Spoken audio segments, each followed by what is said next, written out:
concise. When coming to the microphone, you will need to identify yourself and your relationship to the project.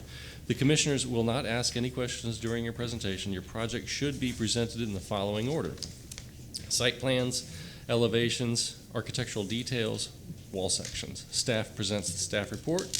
We will then ask for public comment. Following your presentation, the commissioners will be asking questions in the same order as the presentation. Please state and spell your name clearly if you are here to speak for or against a project.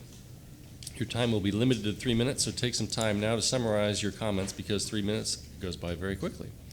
Following public comment, the applicant will have 5 minutes for rebuttal. The public hearing will then be closed. The only comments which will be allowed after the public hearing is closed will be in response to any questions from the commissioners. The commissioners will then discuss the case and will make their decision based on the City Ordinance, Chapter 27 of City Zoning Code, the design guidelines, the Secretary of Interior standards, design review comments, and the testimony given at the public hearing. The BLC can only act on items that are within our specific jurisdictional responsibility. Owner agents are independently responsible to obtain any appropriate permits and/or approvals. If you haven't already done so, please silence your cell phones, and we'd like to introduce commissioners to my left. Good morning, I'm Kate Wells. Good morning, I'm Eric Schiller. And I'm leaving Wynn. We also have with us today staff Dennis Fernandez, Ron Vila, Beverly Jusak, and legal Ernie Mueller's back on the team. All right. We have a couple different meeting minutes to approve today, so I'd like to get a motion or discussion on the first, which is from the July 23rd session. I'll make a motion to approve the July 23rd minutes. Second? All in favor? Aye. And we need a motion to approve the special meeting that we had August 6th. So moved. Second. All in favor? Aye. All right, minutes are approved. Announcements. Good morning, Commissioners. Dennis Fernandez, Architecture Review and Historic Preservation Manager. Welcome to this morning's public hearing. No major announcements, just a reminder that we do have an additional public hearing coming up September the 3rd to handle our caseload for this cycle. So obviously it's been a very active time of construction in Ybor City, which is much welcomed, but it does require some additional time on your part to make sure that our cases are properly reviewed. Moving on, I did want to bring up one identified conflict of interest that I was made aware of on case BLC T19-04. Commissioner Wells, could you just briefly state your conflict of interest with that particular case? Thank you, Dennis. A partner with my firm represents an entity that is related to this matter, so without disclosing any more information on that, just my voting on this would represent a conflict of interest.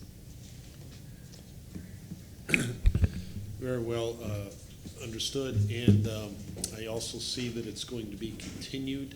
So in light of the fact that probably in an abundance of caution won't have you vote also on the continuance, but that will leave us without a quorum, which puts us in an automatic carryover to the next hearing.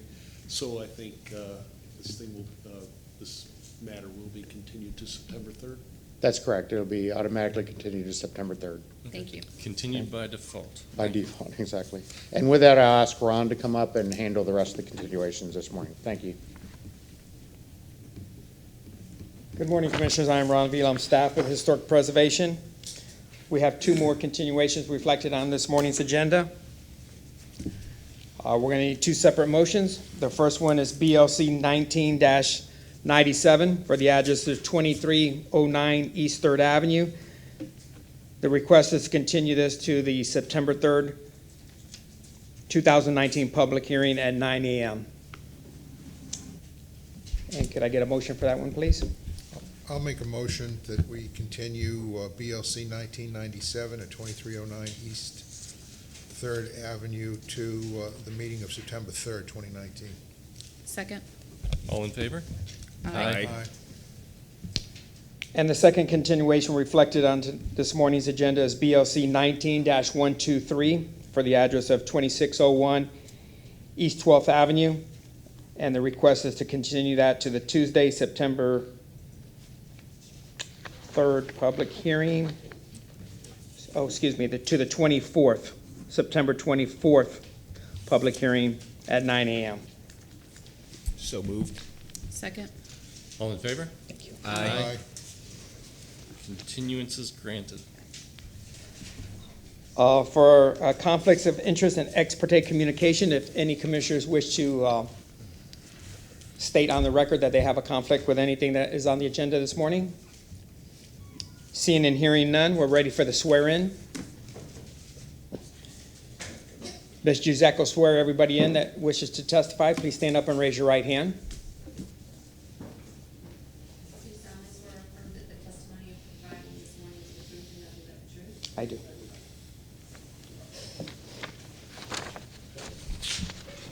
The first case that we're going to hear this morning is BLC 19-137 for the address of 900 through 1399 East Columbus Drive.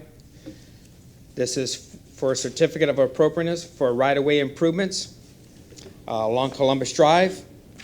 I'm going to assist you with understanding exactly what the request is, and then we have Kyle Hardy with the City of Tampa to elaborate, and he has some PowerPoint and some handouts as well.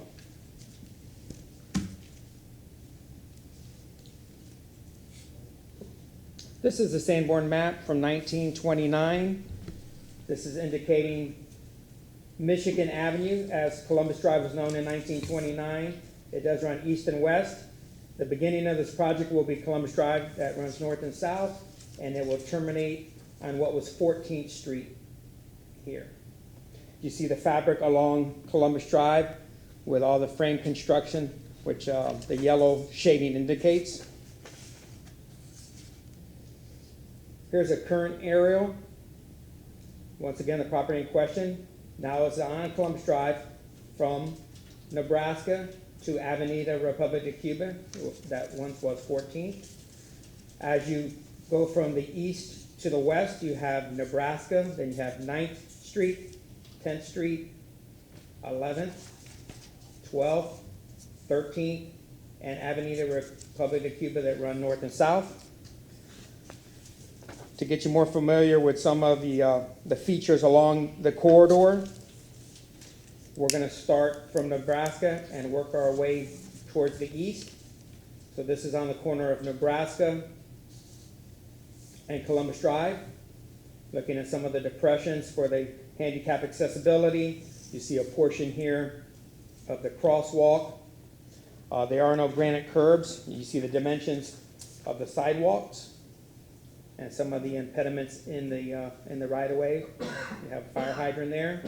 As you continue down the south side of Columbus Drive, you have some encroachments. Once again, the sidewalk, curbing, telephone poles.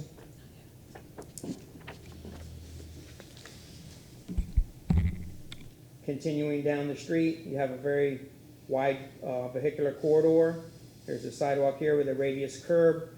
You have some chain link fence to delineate the private property from the public property. As you go a little further, you see the fire hydrants and the telephone poles. See solid waste in the background. At the intersection, there are no crosswalks here, so the pedestrian just has to do the best they can to get across the street. This is Columbus Drive here, and this is 9th. Now as we move down, we're on Columbus Drive and 10th. Just looking at a larger street shot. You have some parallel parking that's established.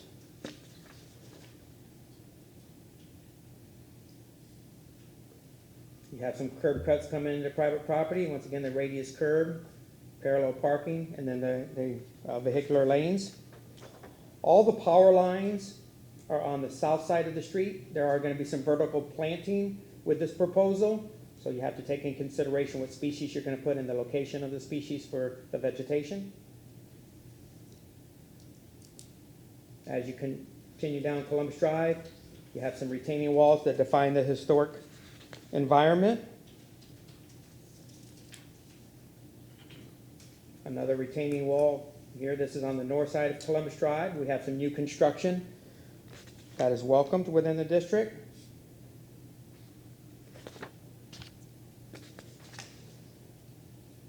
And once again, another intersection on Columbus Drive and how it's treated with the depression here. And I don't believe there's any truncated domes or ADA amenities at this time. And this is looking down Columbus Drive, and then you see 10th Street at the intersection.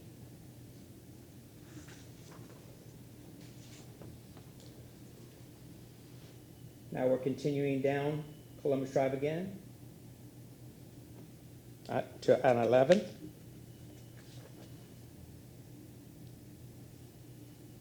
Here's just a larger shot looking at the street in totality with some of the parallel parking, the street lanes, and the crosswalks that are absent. Here are the introduction of the power lines again and how the streets interact with each other.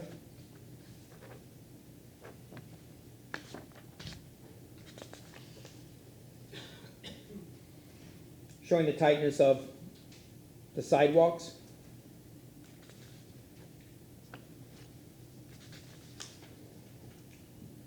Showing more of an urban environment here with the retaining walls, how it defines the property lines. The depressions for the aprons. Continuing down Columbus Drive, now at 12th Street.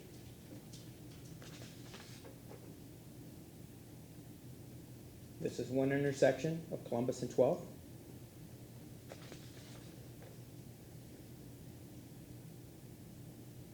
Looking at, the intersection, we have some residential that interject with this request, and we have some commercial properties as well. Some of the street signage that's existing.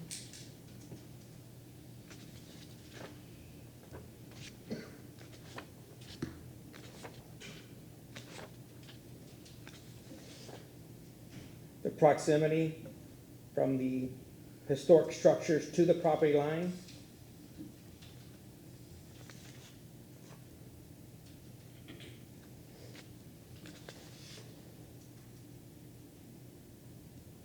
This is, illustrating some more of the setbacks. Some that come right to, the steps come right to the property line. Some additional new construction in the environment.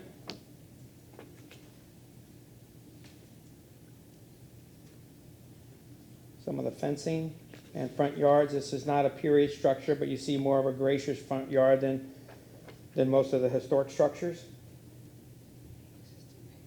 The relationship here. And as we come to Avenida Republic de Cuba, which is 14th Street, which terminates the end of the property, we have here. Here, and then the last two photos, this is at the end of the subject request. You have some fencing right on the property, and then we have a gas station here. At this time, we have Mr. Hardy with City of Tampa that's going to assist you with a PowerPoint presentation.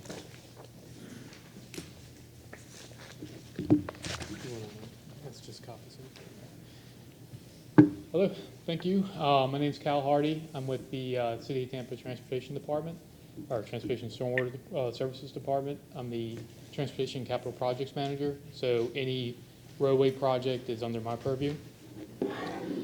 So, there we go.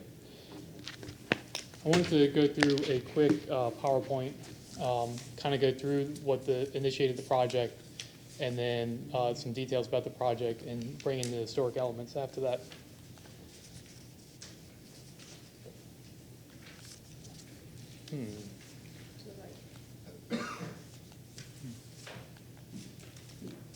let's see. Do you know how to click this? Should work, huh? Maybe it's not on or something. Okay. All right.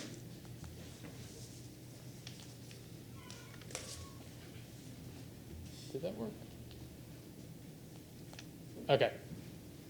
So this project started a while back. We have a few planning documents that contained elements of this project, one being the walk-bike plan, phase 1. This was a plan that the city and the NPO put together, showing opportunities for bicycle and pedestrian features throughout the city. The other is the Envision City Center Plan, or Center City Plan. Basically, the project goes from Nebraska and then 14th Street or Avenue de República de Cuba. And it's 0.4 miles. Right now, it's a 2-lane. There's only 2 lanes out there currently. Undivided arterial street. Average daily traffic is about 10,000 vehicles. Posted speed is 30 existing, and that's what we're proposing as well. So we did some public outreach for this project. We had a public meeting held on April 17, 2019 at the Hillsborough County Children's Board. And then we also, after the meeting, we published a public comment report. At that meeting, we presented a concept that was vastly different than what we have here. The original plans were to do 2 5-foot bike lanes on either side of the road, which would eliminate parking on the north side of the road. When we went through, this project is LAP funded, so it's federally funded. We were actually planning on presenting several concepts at that meeting, but because of some procurement issues that we had, the timeline got kind of narrow, and we were only able to develop one. But the one that we're showing today was actually kind of already out there as an idea that we had. So when we went to the public meeting, one of the comments that we got was loss of parking. That was something that people didn't want to see, especially on the north side, because there's a lot of residences that don't even have driveways or anything like that, very narrow lot lines. And the other thing with that 5-foot bike lanes, we weren't able to fix the sidewalks. Dennis showed a picture over at some of the driveways where you can kind of tell where if you're on a wheelchair or something like that, every driveway is an ADA concern. So without moving the sidewalk, we weren't able to actually get something that would be ADA accessible there. So we went ahead and changed the scope of the project and came up with a separate design, and we did submit that in the public comment report in June of 2019. So what this is a complete street project. Complete streets are just streets meant for all users, bicyclists, pedestrians, transit, cars. There is no such thing as a typical complete street. It all depends on the context of the surrounding environment. So we try to take that into account here when we're actually going through and you design for where you are at that point. So existing, we have about 16 to 18 foot wide travel / parking lanes. There is parking out there, but it's not marked right now. And if there are no cars there, you basically have nothing telling you to slow down besides the speed limit sign, which aren't really that effective. So basically what we have is a big wide open lane that people can drive at any speed. You have really narrow sidewalks. I mentioned the ADA concerns that we had on that. And the sidewalks are right up against the street. So there's no kind of, if you're on that sidewalk, you got 4.5 feet to 5 feet of walking space, and then you drop off right into the street. So the proposed design keeps parking on both sides, but it really restricts the travel lanes by, we're actually bringing everything in by putting 8-foot sidewalks there, and then keeping parking on both sides. Now, when you look at the bottom typical, I'll go into the next slide, kind of shows that is just typical through the corridor, but there's little things that we do at intersections, and we have these things called tree wells. So on the top typical there, you'll see that's the standard typical with parking on both sides. The middle one shows at tree well locations, we'll have some trees or ground cover. We're still working through that right now, and I'll kind of go into that in a little bit. And then at intersections, we lose the trees and it widens out because that's where there's 4 bus stops on this area. So there's a lot of, you want to have a lot of area for people to stage for the, for transit and to shorten the crossing distances as well. One of the things I mentioned was the tree wells. So these tree wells are stationed throughout the length of the project, and these are actually a drainage feature, and it's a green design. What it does is, right now, any stormwater is collected in the gutter, or the side, I should say, up against the curb. The gutter, there is a gutter there, by the way. It's been paved over, but there's about 4 inches of asphalt on top of that. But there is a gutter there. But anyway, it goes into the gutter and then eventually ends up to the inlets and then out into the Hillsborough River. So there's nothing, any kind of oil or anything like that will go directly into the Hillsborough. There's nothing to kind of treat it. So what we're looking at is these tree wells. During a standard rain event, what will happen is the water will be intercepted into these tree wells. They'll water the tree, drip down through the tree roots, and actually go through the bottom and percolate through the soil, and naturally all those pollutants will naturally get filtered out through that. Now during a heavy rain event, they'll just keep on going. The water will go into the tree well will fill up, and the water will bypass the tree well and go right into the drainage structure. So you're not really losing in capacity or drainage capacity, but you are treating, it's a way to treat water like for 90% of the storms that we have. So we have a few renderings. I have 2 to kind of go through. One is at intersection locations. The existing conditions you can see on the left. On the right, you can see what we're proposing. I have a more detailed slide following this, but existing, you can kind of see how it's wide open there. Like there are no crosswalks there. It's kind of just a lot of pavement, and that's about it. All right. So for the proposed condition, what we're looking at are crosswalks controlled by the RRFB. That's the push button with the yellow flashers. New wider sidewalks on both sides. Bulb outs at the intersections, and shade trees. Between intersections, the existing condition, like I said, there's cars parked there now, but if there aren't any cars, it's just basically a wide open 17-foot lane about. In the proposed design, we bring the sidewalks in tremendously, and then we also keep the parking, and then you can kind of see some of the tree wells that we have right next to that white car on the left side there. The one thing that's on here that is not going to be in the future, those diagonal lines in front, or that's where the driveways are located. So when you see the diagonal lines there, there's actually a driveway cut. We are not going to put the diagonal lines because we don't need to, and it's just a lot of extra pavement. It's kind of ugly. So we're just going to leave that space bare and just mark the parking spots. So the parking stalls will actually have little rectangular parking stalls.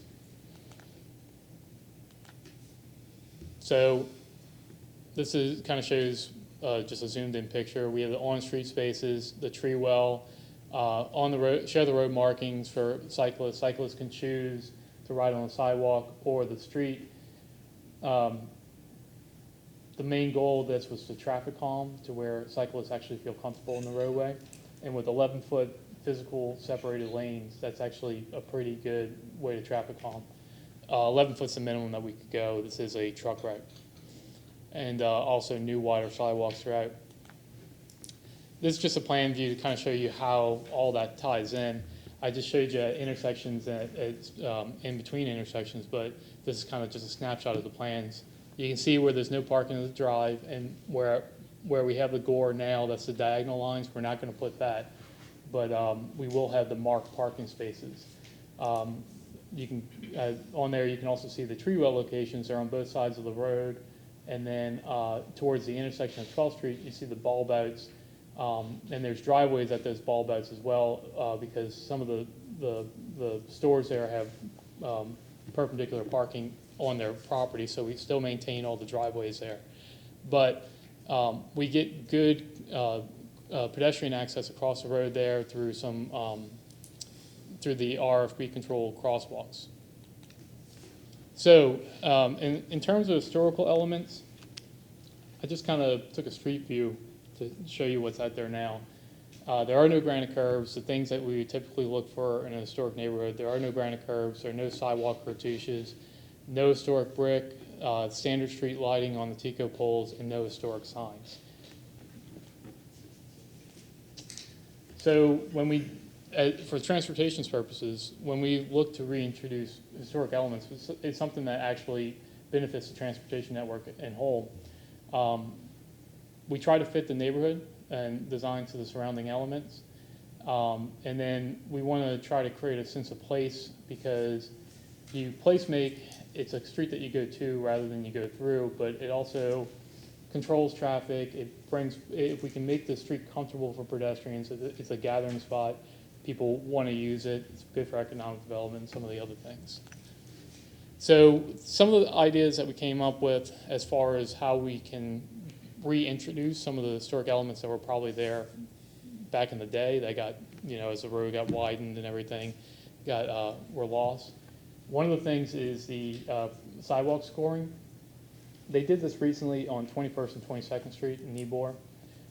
It's kind of draws off some of the surrounding neighborhood sidewalks.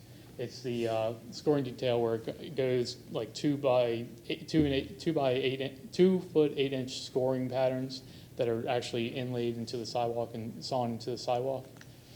One of the things that came up recently was Drew Park has these propeller impressions that they actually put in the sidewalk.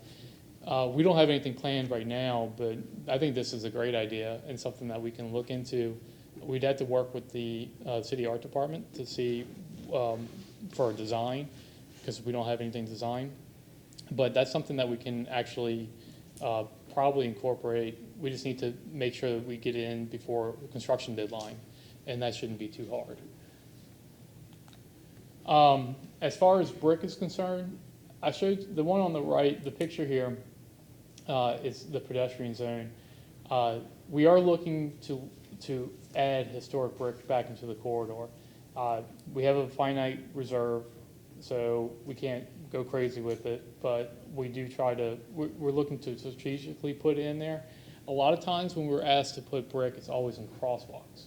And there's a big problem with brick and crosswalk. It doesn't, the historic brick by nature does not meet ADA. So we recently, the city's Parks Department recently did one on a project on Scott Street where they added some drainage features, some what they call, it's not bulbous, I can't remember, bioswales, excuse me. So anyway, they put the historic brick crosswalks. They had a complaint right even before construction completed on Palm Avenue, and that's why that crosswalk doesn't match the rest. They had to come back and put a regular paver, a standard modern paver in there because they had an ADA complaint. So the actual tolerances to ADA, the bricks can't meet that. So I don't try to put brick in pedestrian zones, and that's what I'm trying to show on the picture on the right. They have it here, so maybe it's not the best picture, but that also could be an ADA compliant paver. But what I like to try to do is keep concrete where people are going to actually be walking, but look at the furniture zone and the frontage zone for areas where we can incorporate brick. So our landscape architect, this is still a project that's in motion and design. This is the exhibit that he recently presented to us. But it's finding areas where we can actually use the brick around tree well locations and areas where possibly you don't need ADA access around bus stops or sidewalks or crosswalks. One of the other things, mentioning crosswalks, one of the things that we looked into was this pattern. This is actually at the interstate exit on Howard and Armenia on the south side of the interstate.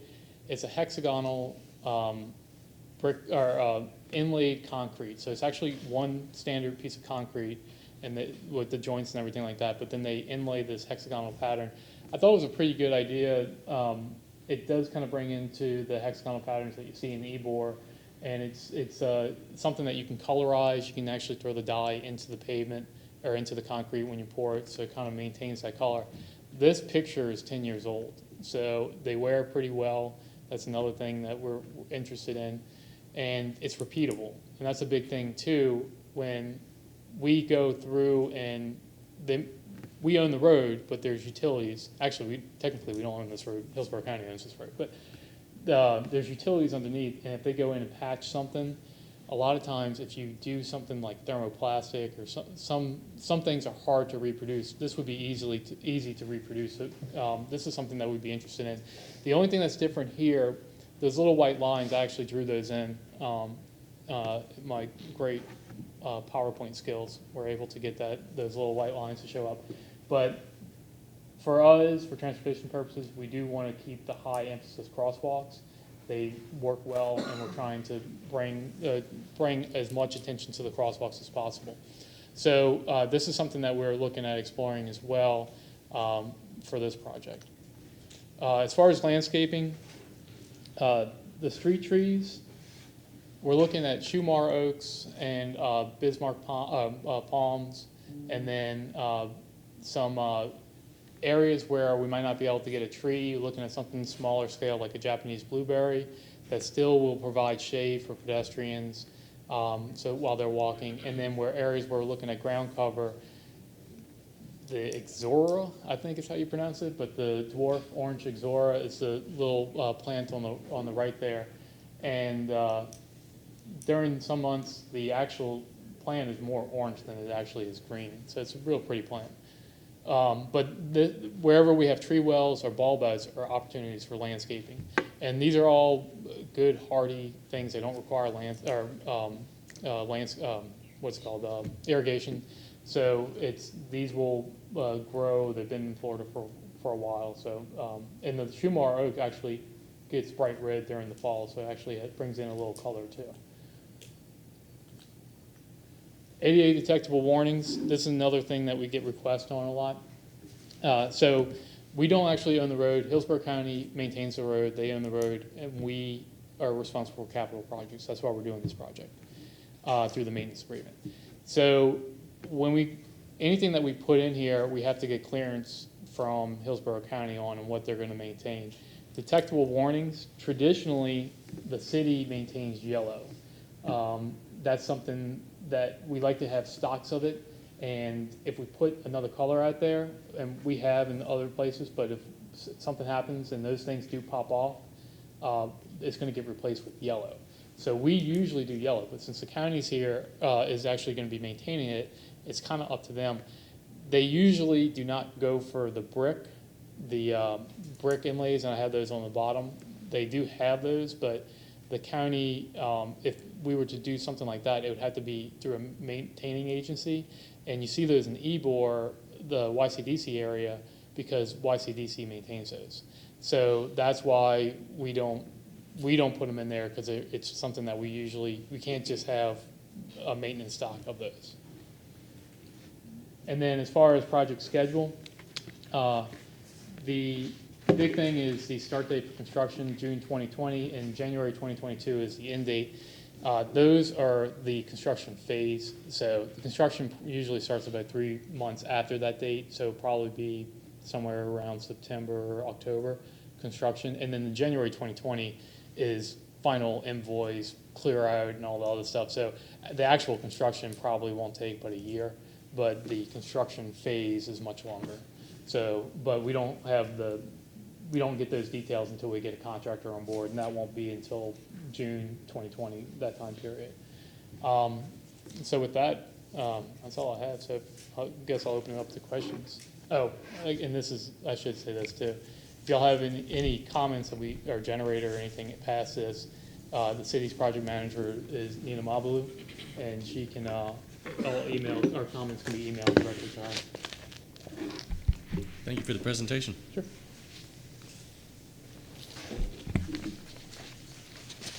Commissioner Ron Vila, staff with Historic Preservation. Attached to your staff report at the last page, we use the Secretary of Interior standards to assist and develop this project as it was moving forward. And on page 76 of the Secretary of Interior standards, it talks about settings, district, and/or neighborhood. The setting is an area and environment in which the historic property is found. It may be an urban or suburban neighborhood or a natural landscape in which the building has been constructed. The elements of the setting, such as the relationship of the building to each other, the setbacks, the fence patterns, the views, the driveways and walkways, and the street trees together create a character of the district in a whole. So in reviewing this project, we took in consideration the existing environment with the language that's out there now and the historic language that we know is prevalent, and tried to assist in the right-of-way improvements as it went forward.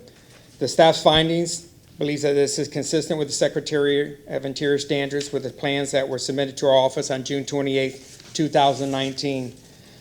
The conditions that we kind of looked upon more thoroughly than other ones are on the page 3 of the staff report. Introducing new materials. We wanted to stay consistent with the materials that are consistent within the historic districts. So we're talking about concrete paving, scored properly. We're reviewing bricks, historic bricks, and then hex pavers in a traditional pattern that can assist in this request and meet the historic standards as well. So the new paving and materials and the scoring, the tree grates, they're along all of Ybor City. We have 2 different types of tree grates. They're very similar in nature, and he had showed those as well. The species of the trees and the location of the trees, as I spoke about, on the south side of Columbus Drive is where the power lines are at. I think we have to look more closely at the vegetation that we plant there so they could all thrive together. The vertical signage, there's a vertical signage already established here. We're trying to keep the signage to a minimum so we don't have the visual pollution out there, but whatever is required. The colors, he touched upon the ADA ramps and what's traditionally in the historic districts. A lot of times we go with the truncated domes that are brick in nature. In this particular case with the joint venture, I don't know if that's going to be a possibility, but there's other selections that we could draw from. The crosswalk materials is something that I think is going to be welcome throughout the community. He had mentioned about the crosswalks and the implementation of the historic bricks that aren't compatible with some of the criteria that he has to review it with. But I believe the introduction of the hex pavers is something that's period appropriate and does meet their standards as well. The last 2 bullet items, the need for the additional striping where the driveways were. I believe that they discussed that wasn't needed, that they could eliminate some of that. It looked like it was very busy at times. We have other roadway projects that we had the elimination of the striping, and it has been successful as well. And lastly, in the bulb outs, he had showed some low vegetation there. With our experience in the historic districts and the need for water and irrigation, it usually is not successful. So I believe this is one place that we could introduce the historic brick that is not in the path of the ADA personnel, and it still defines as you have your walkway with the scored sidewalk properly, and as you go out to the curbing, there's a transition area there, and if you change the material, it does a couple of things. Visually, it tells somebody that you're approaching, the curb to be careful, and it slows down the traffic as well. Those are my concerns. I do have John Marsh here with Transportation if he wishes to address the board, and I'll be here to answer any questions. Thank you. Ron, I'm sorry, before you step off there, you had gone over your conditions, and I don't know if I missed it, but from vertical signage, you went to colors. There's a poles indicator there. Is that for the signage? That's for the signage as well, yes, sir. Okay, thank you. And could you also elaborate a little bit on your concern of the bulb outs and why you feel that they're unsuccessful in the past? The bulb outs in the past, in the historic districts in general, we've had a planting area there. It appears that they're unkept at times. The vegetation gets up and then it creates a sight triangle that you can't see the pedestrians at those intersections. We've seen it be successful with just a change in materials instead of planting there, and that's where I believe the introduction of a brick can take place to define those spots as well as be sensitive to those corner elements as well as far as the sight triangles. Great, thank you. Ron, on some of the the wider streets in the city. They got that way because they used to put had a streetcar down them. Do we know if there was ever a streetcar here on Columbus? On all the maps that I looked at, there was never any indication of a a streetcar there, so I don't believe there was a streetcar there. But this street does accommodate, on Columbus Drive, there is a need for parking. A lot of the parcels don't have access into their site via an apron, so that street parking, that parallel parking is very important here. And initially, when we looked at this project, there was some elimination of the street parking. Through what you've seen today, there is no elimination of parking, parallel parking along the street. Thank you.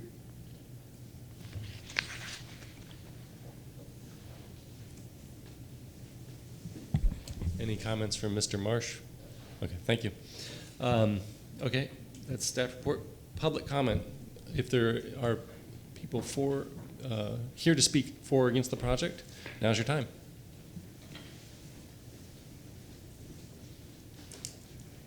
Thank you.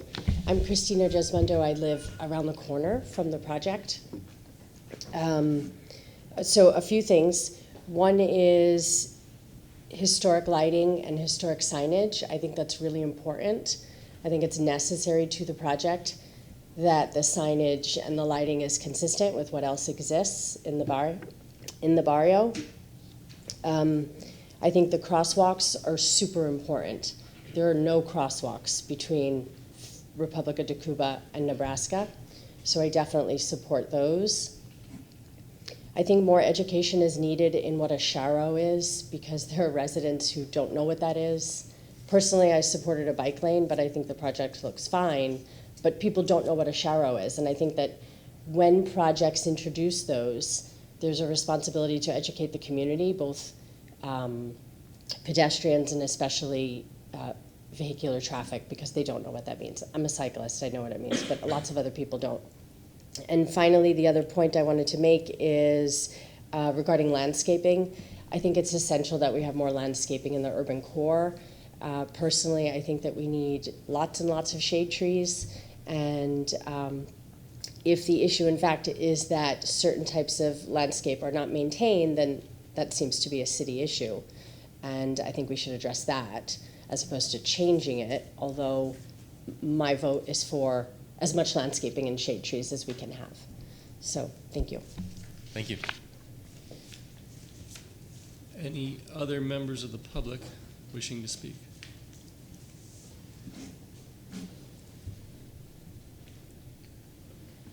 Thank you, Chamber.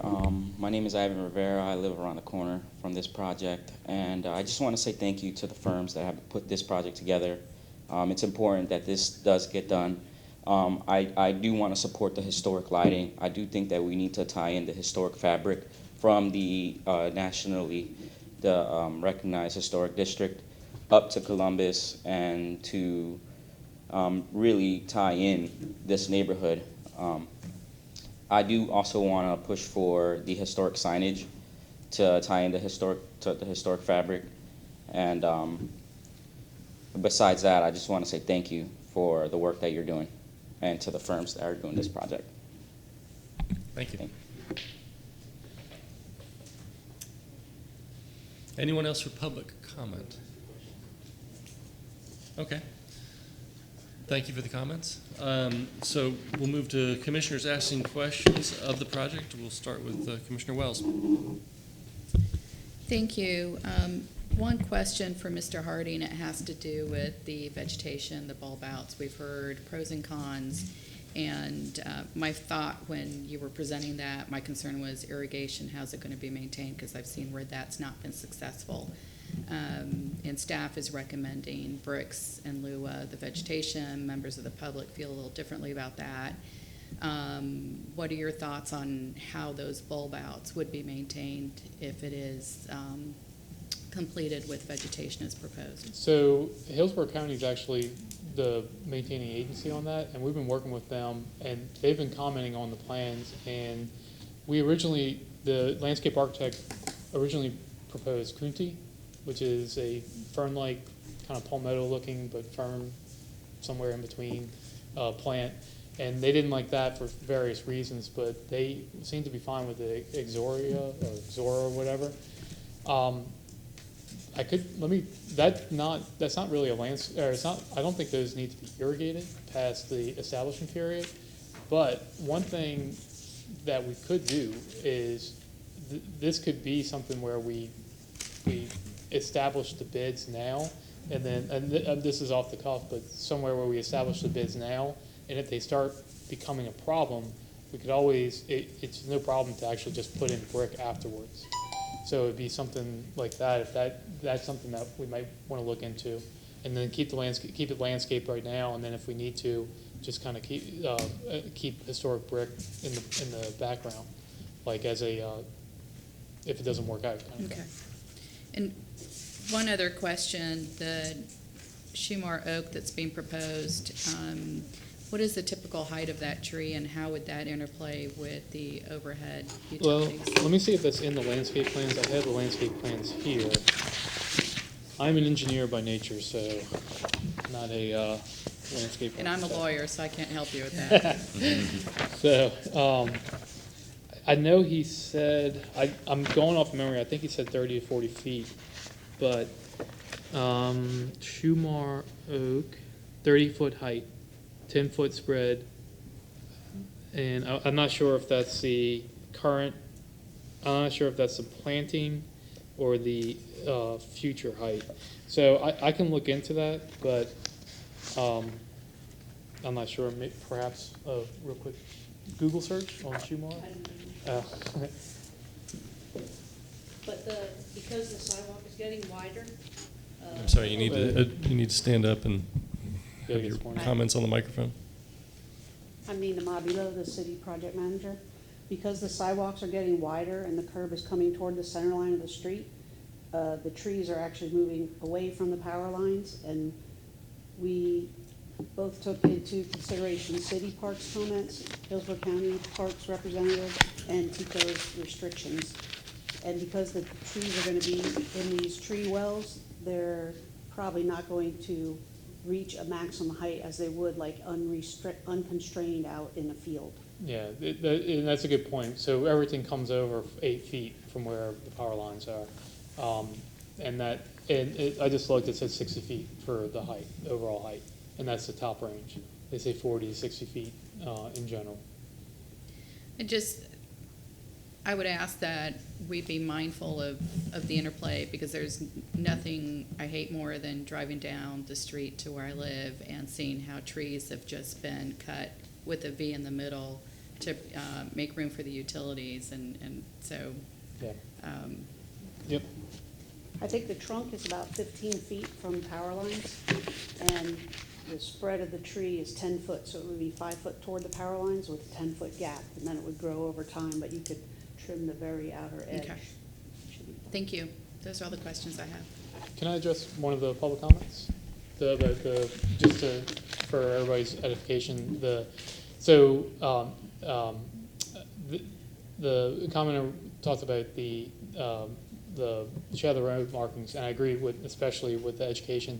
There is a lot of things, and as an engineer, I run into it all the time too, even with my father-in-law, like not knowing that you have to yield to pedestrians in the crosswalk, and I'm like, what are you talking about? You don't know that.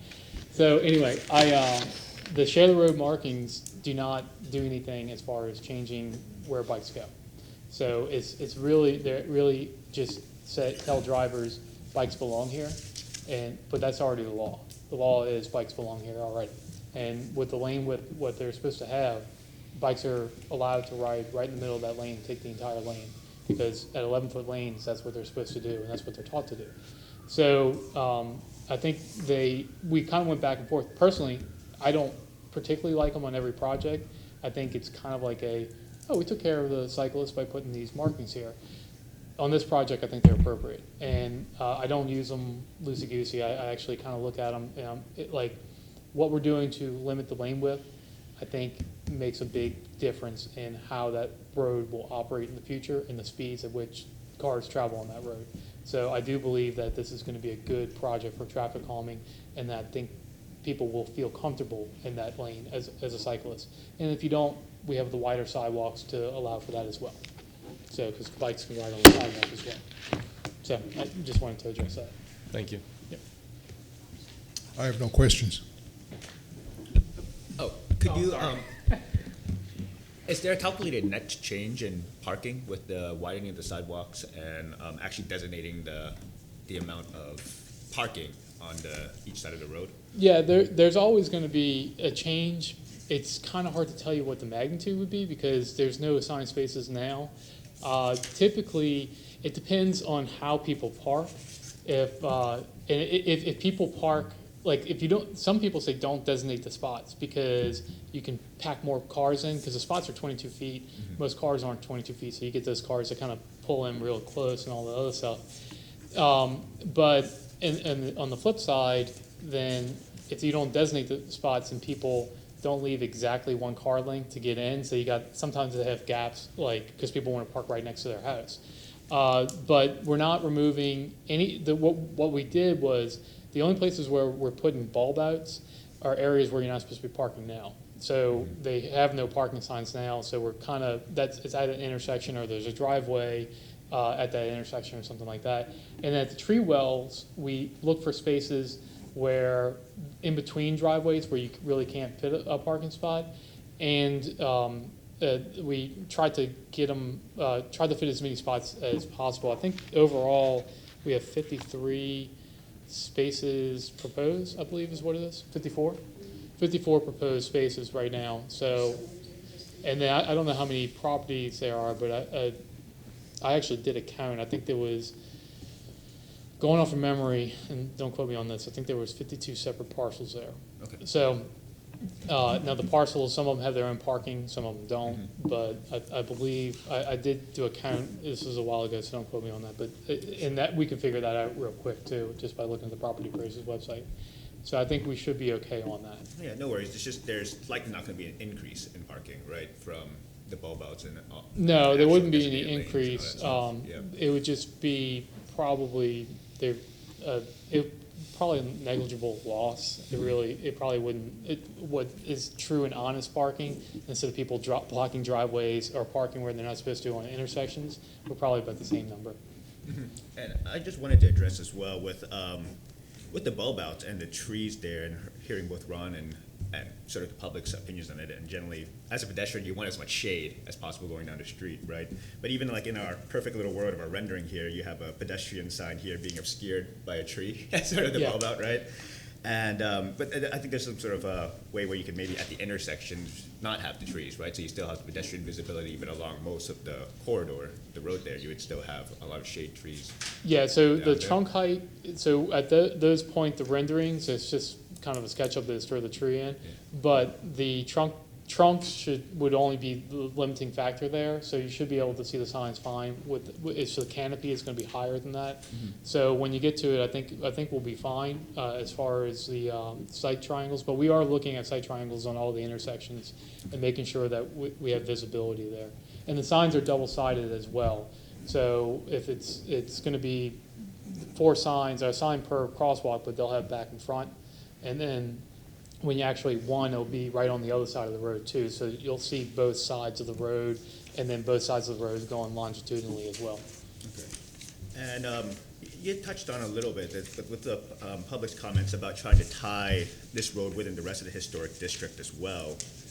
Is there any precedent, or is there any way for you to be able to work with something like the YCDC to have the matching, so detectable warnings for at the crosswalks and that kind of thing? They don't extend this. This is outside of the YCDC limits. Okay. We talked to them about the signpost, and they weren't interested in doing the signpost, the black signpost.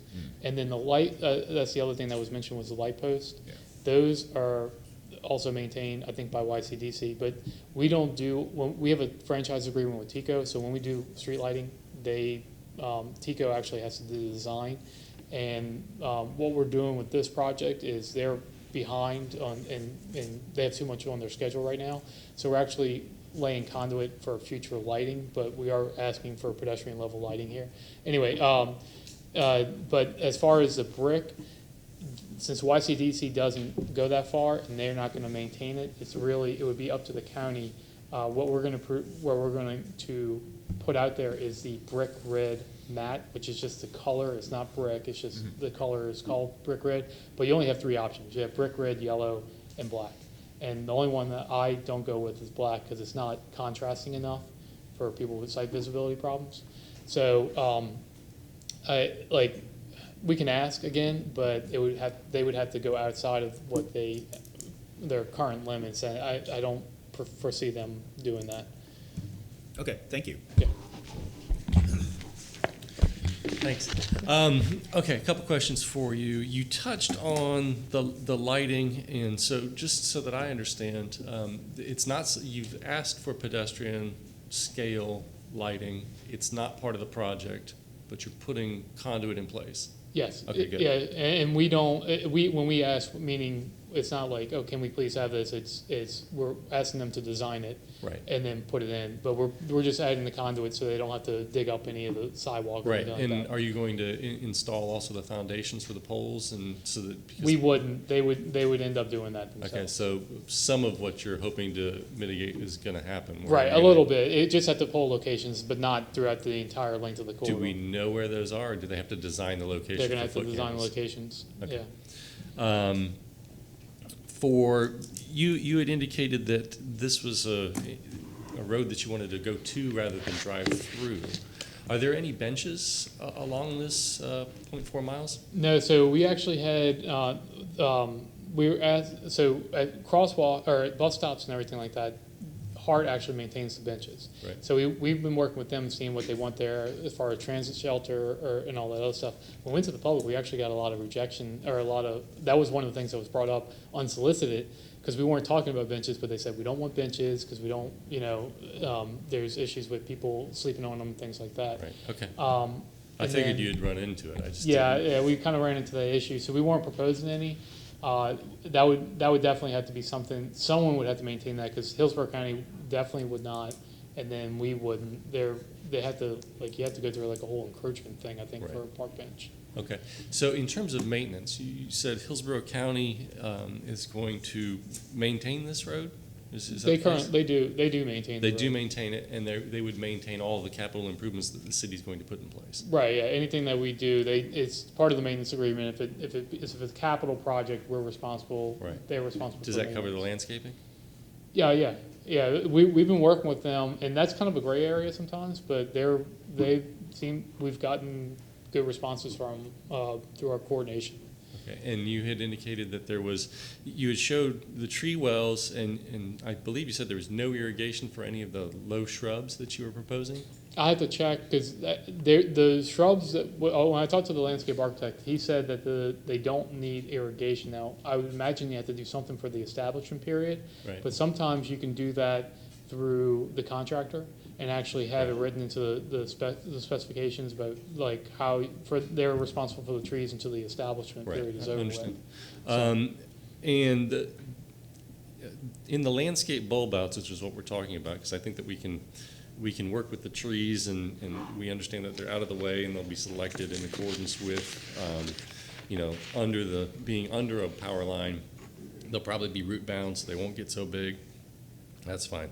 How many bulb outs are there total along this 0.4 miles?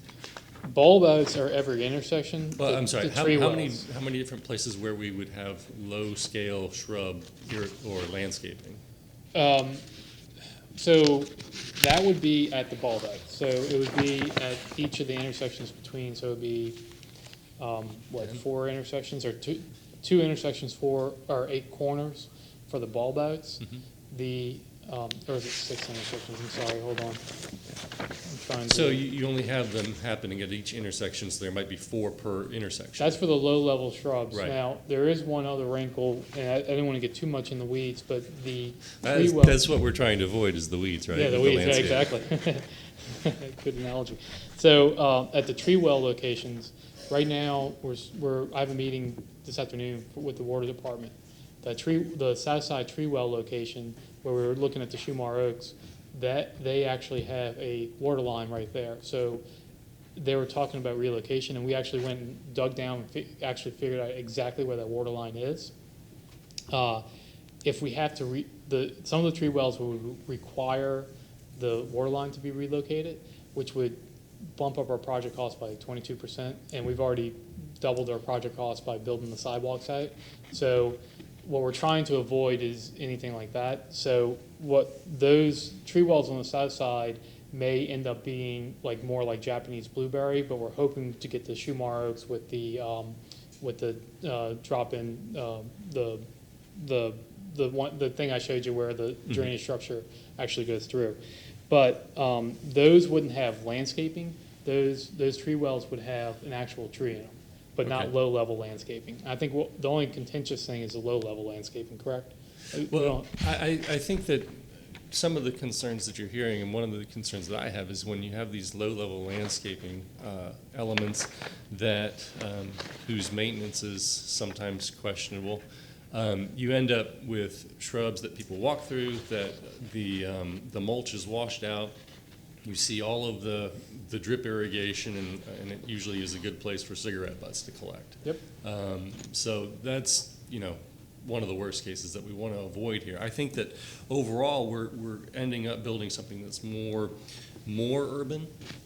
As people build in this area, it's getting a little bit more dense. It's getting a little bit more pedestrian friendly with this project. It's getting more urban.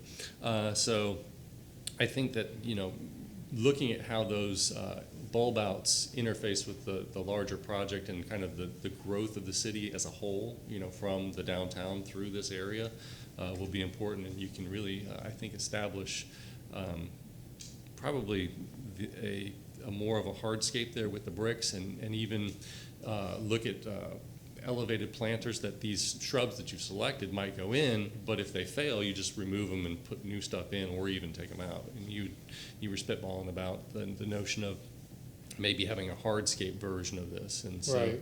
I think that we can talk about that when we come to the motion. The lighting style would be future to be determined, because that's a future endeavor. The grates, is that something that's been selected, or is that something that we would see going to staff? No, it would, I have to, we had talked about on that. Since this is a federal project, the only thing that I'm worried about is having sole source, because even though we pay for it, like any landscaping is not, you can't use federal dollars on, so something the city is directly paying for it. Since the project's federalized, everything's federalized, even the stuff that you pay for. So some of that stuff, I'm not really sure how to do that, but the FDOT did the project on 21st, 22nd. I think that was using some federal funds, and they had tree well details.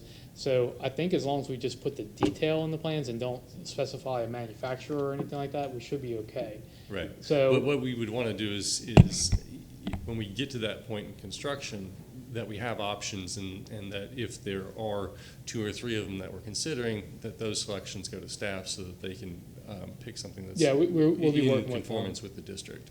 Yeah, I'm not a tree well picker.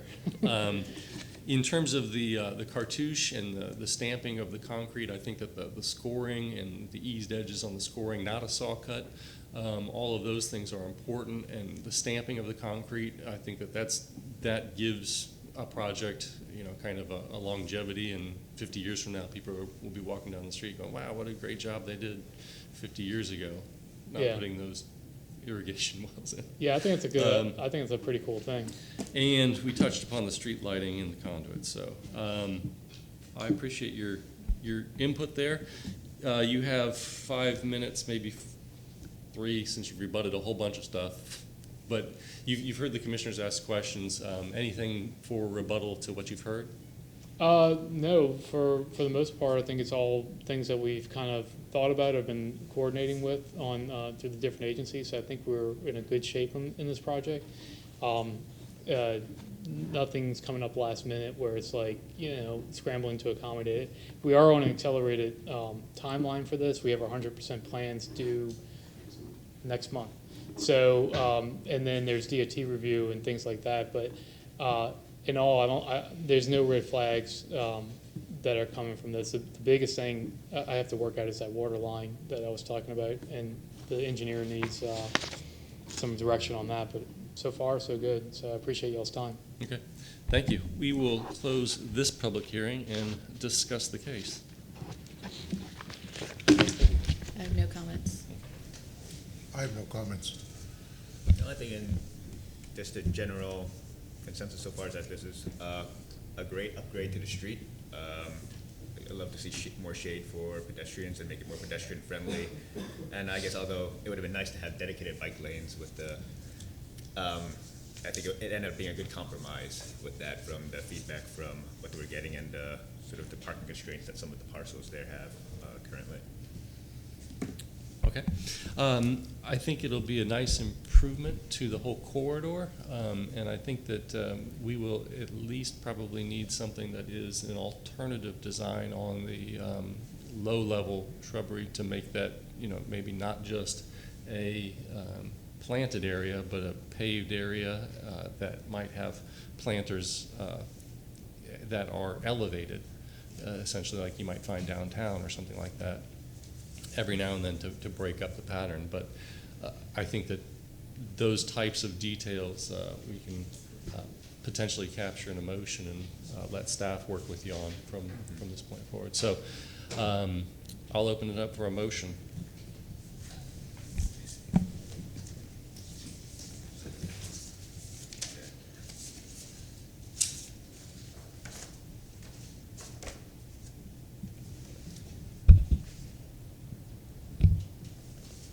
So I move to grant a certificate of appropriateness for drawings and documents presented at this public hearing in BLC 19-137 for the property located at 900 through 1399 East Columbia Drive with the following conditions.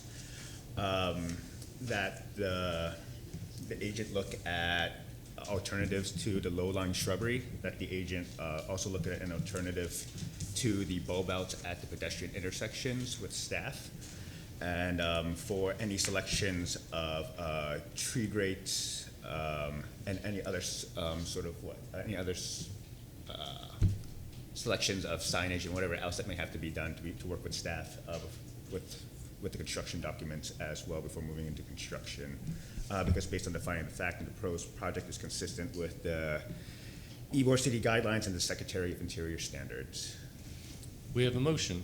Second? Okay, we have a motion and a second. We have a motion with conditions. Does the applicant understand the conditions? Yes. Okay. And so with that, we can, all in favor? Aye. Aye. Any opposed? None opposed. Thank you. See you on the street.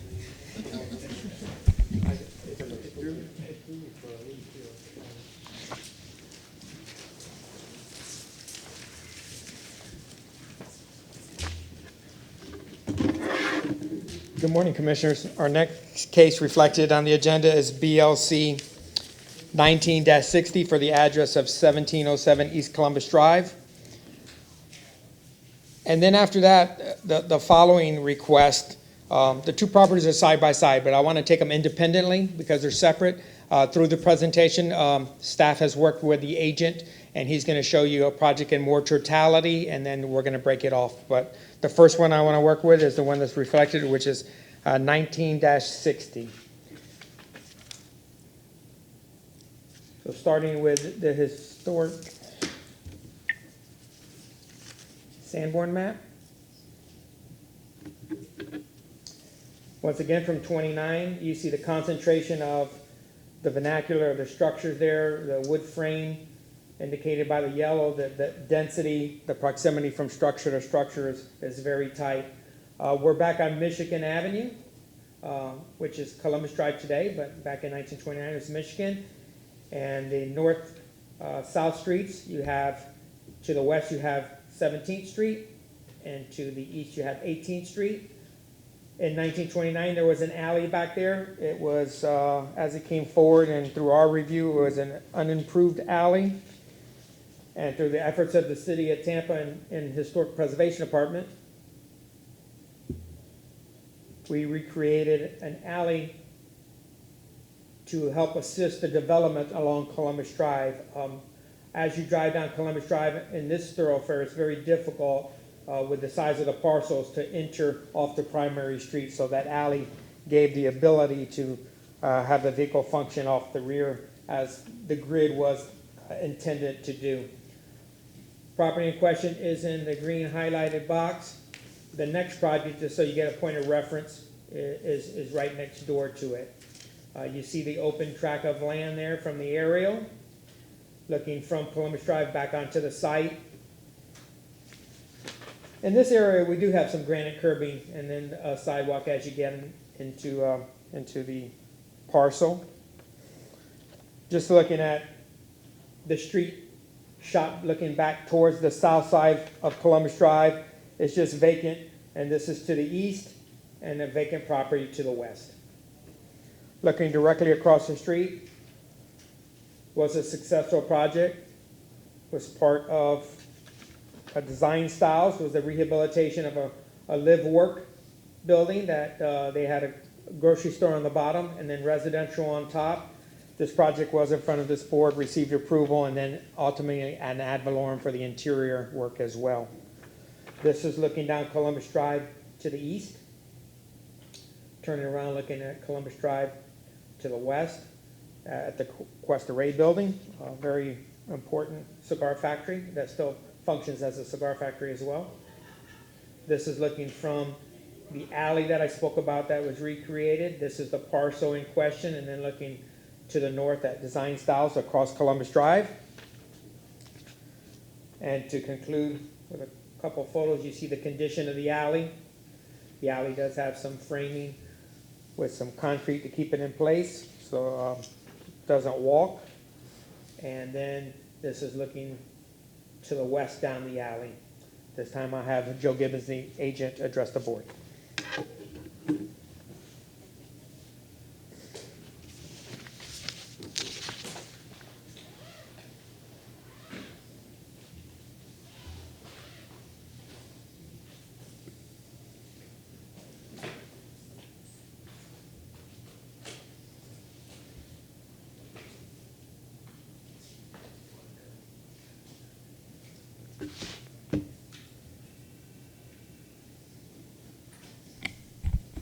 We're going to need a microphone, Ron, probably.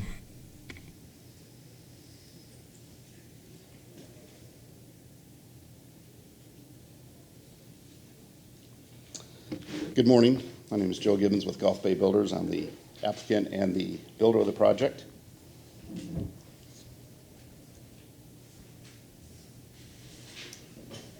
Starting off with the site plan with 1707 East Columbus.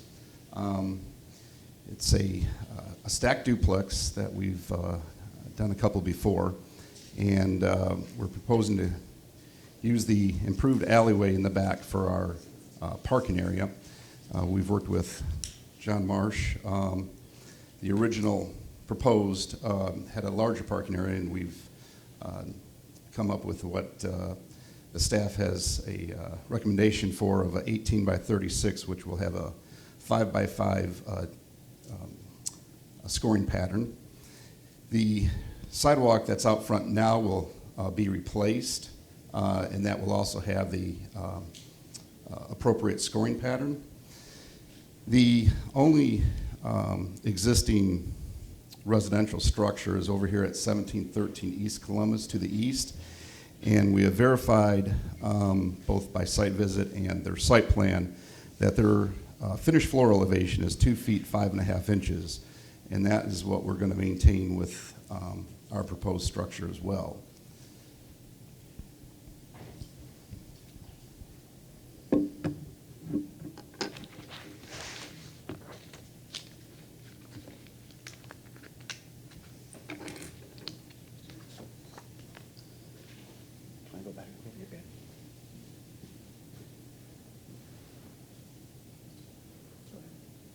Okay. This is 1713 East Columbus, the structure to the east. Their front yard setback is 10 feet, which is what we're going to maintain.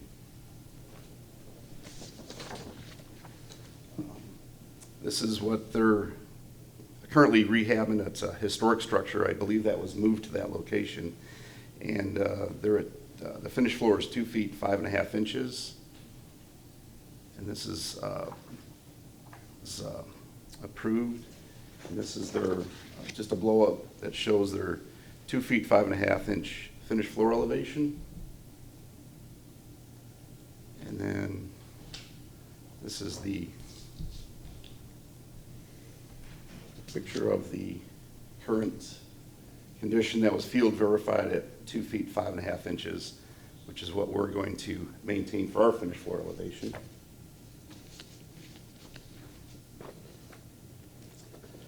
This is the current site as it is right now.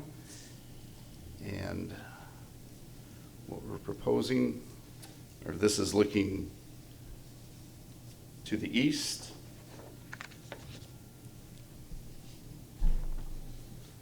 Looking to the west.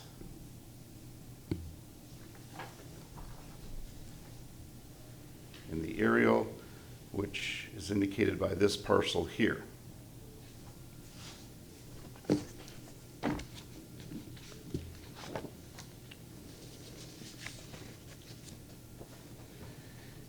As Ron mentioned, we have the next case as well, which is going to be 1709 East Columbus, but we were able to take the photo of the site as it is that was taken over the weekend, and we're able to place the two structures into the picture there. Moving back to the big maps.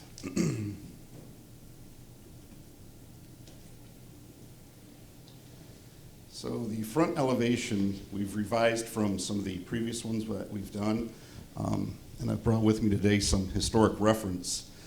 We've come up with just one single entry, although it is a stacked duplex. We have one single point of entry, which opens up the entire porch for the first floor. The entry to the second floor is actually kind of hidden behind here. This is indicating our finished floor elevation of 2 feet 5.5 inches. We are keeping the historic reference. We have exposed rafter tails, barge rafters. We are doing a 24-inch overhang. And although it's built on a stem wall, we're incorporating these piers, which will have a brick wrap and a brick face. Looking to the east and west elevations, there again we've got the brick wrap here. Both the overhangs for the front gables also have a 2x8 barge rafter with the exposed soffit.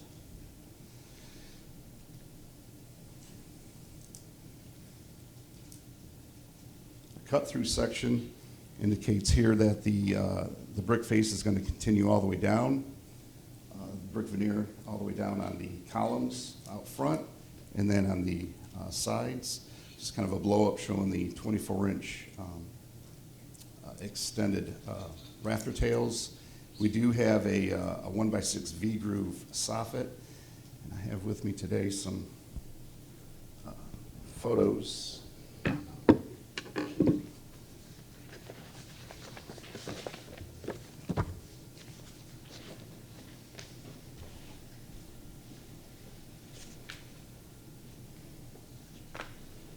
This is a current project that we have under construction at the corner of 12th Street and 14th Avenue.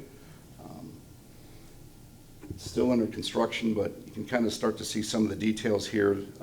We haven't had a chance yet to wrap the columns. The brick was a special order. This kind of shows a little bit of the exposed rafter tails as they are now with the V-groove siding.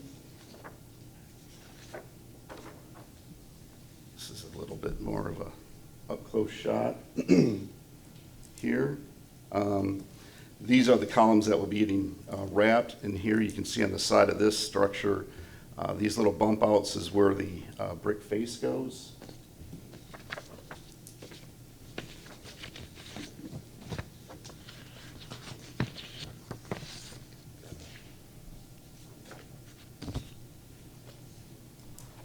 These are actually artist renderings. This is now incorporating just a single point of entry So the resident that's downstairs will enter here and has the full use of the porch downstairs. On a previous structure, we had 2 points of entries, and the first floor unit was just kind of restricted. So now it's kind of opened up. We've talked with staff, and historically, along with the photos that we have brought today, this is kind of how everything was presented back then. Shows a little bit of our V-groove soffit here. Just a little different angle. There again, continue the brick piers down the side, exposed rafter tails. Just a kind of a aerial shot. There again, these are just artist renderings. Shows the single point of entry, the entry door for the second floor unit.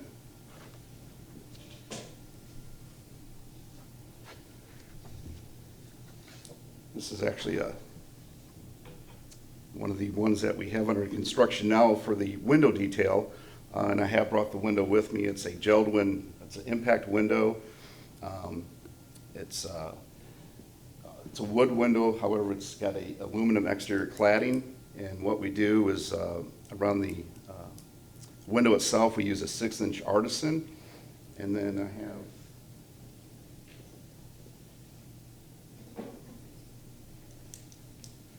this is the window sill, which is down here.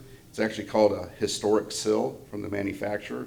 I worked with staff, and it's a composite, and it's determined that it's appropriate for the use. And then the crown that we incorporate at the top of the window is here.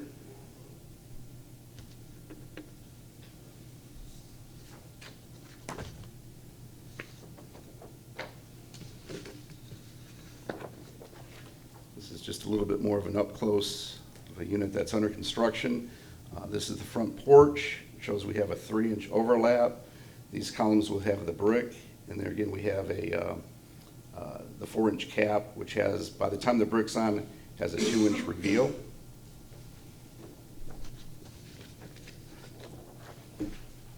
Shows a little bit more. This is a corner, so the brick actually wraps around the corner. Once the brick is here, it's actually flush with the trim board at the bottom, and that just shows a little bit of an up-close detail of the historic sill that we use.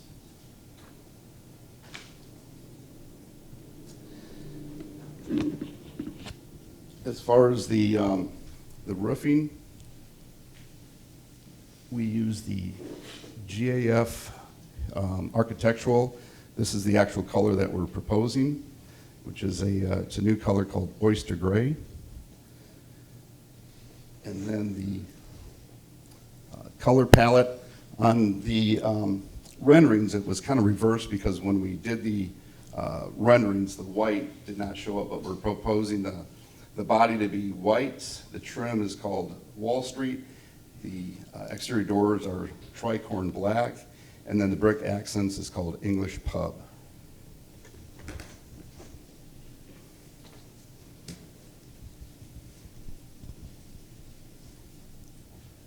Coming back to the big map again, excuse me, just kind of shows another cut through of our entry feature here.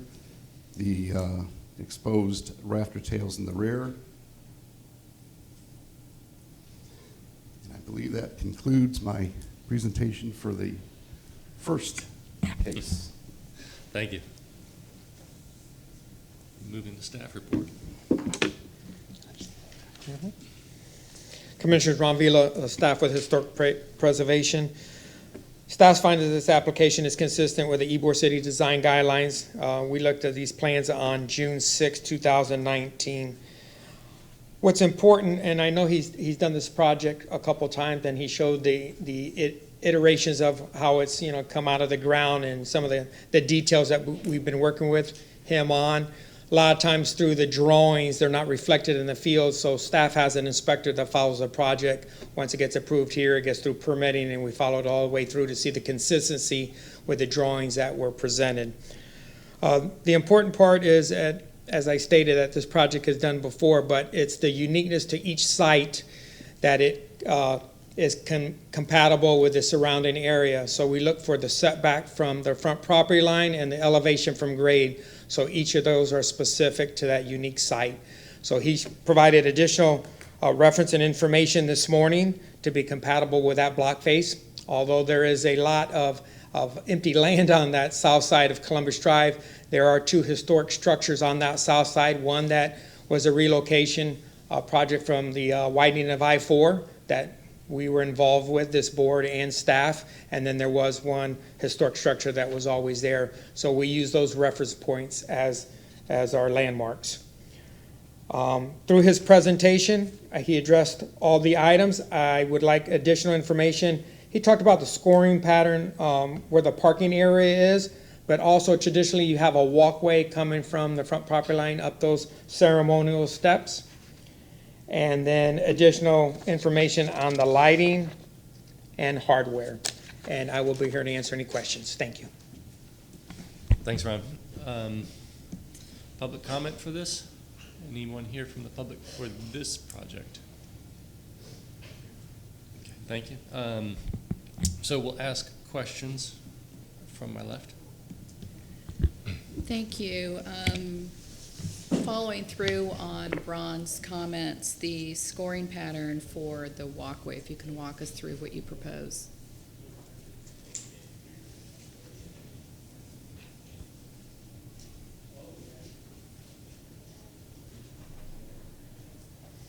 We will have entry walks from the pedestrian sidewalk out front to the front door. It will be approximately 5 feet wide as well. The scoring pattern did not show up on this particular, but it will continue the same pattern as the pedestrian sidewalk out front. We do provide stepping stones, which I believe have been approved from the rear parking up to the front entryway. Ron mentioned the lighting. These projects are built to the National Green Building Standards, so we don't really have any exterior lights. We do provide LED recessed cans in the ceilings that are flush mount. They're a daylight, and they're actually dusk to dawn lights, so it just provides some security features for the residents. The hardware that we use.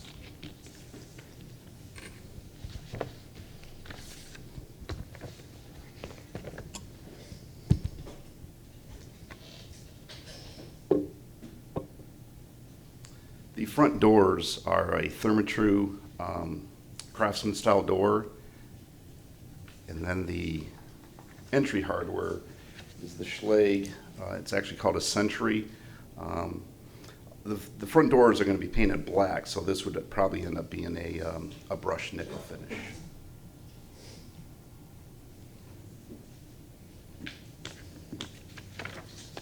Thank you. He anticipated two of my questions, so that's it for me. Good. Okay, now what's Mr. Schiller going to ask? Do you have an elevation of the south side? Yes.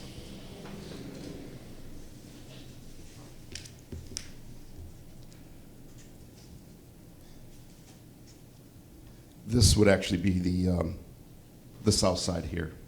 Oh, the south side. Rear.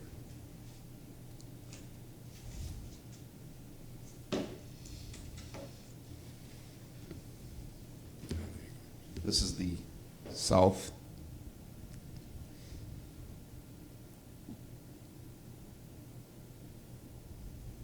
And where is your air conditioning? Those are located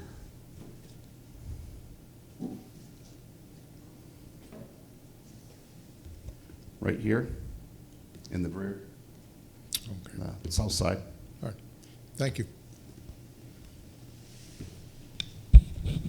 I don't have any further questions. In terms of the projects that you've shown, we have the couple that are already under construction. the image that you showed, Mhm. and the access to the stair of both the second floors is kind of back to back rather than flipped around in this one. Is that a difference that you're proposing? I know we're kind of talking about both projects at the same time. Yeah, actually, these steps just got poured yesterday. So on this particular one, there's an entry here, and then there's another entry here. Right. With a railing that kind of splits behind this column here. Right. So this unit is kind of segregated just to this portion. Mm-hmm. My question is, in this particular project that we're looking at on the screen that we've seen before, how far apart are the buildings? On this particular one, these buildings are approximately, I think, 12 feet apart. From face to face? So it's a 6 From, feet? yeah, from foundation to foundation. Okay. And what will be the setback of the two that we're looking at today?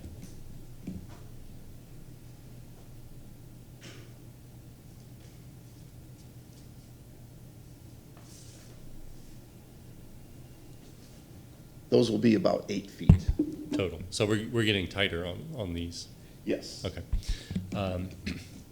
I guess my comment there is that it looks like in the two that you're bringing forward today, you've flipped the orientation of the buildings to where the stair is. Do you have the rendering of what you're proposing for both of those? Yeah. It's able to. Right. Now, I think that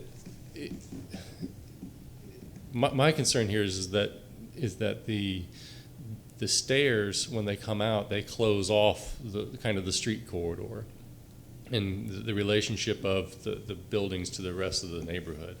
I think when you put them together and put them as bookends to where those the stairs are on the inside of it, it works better.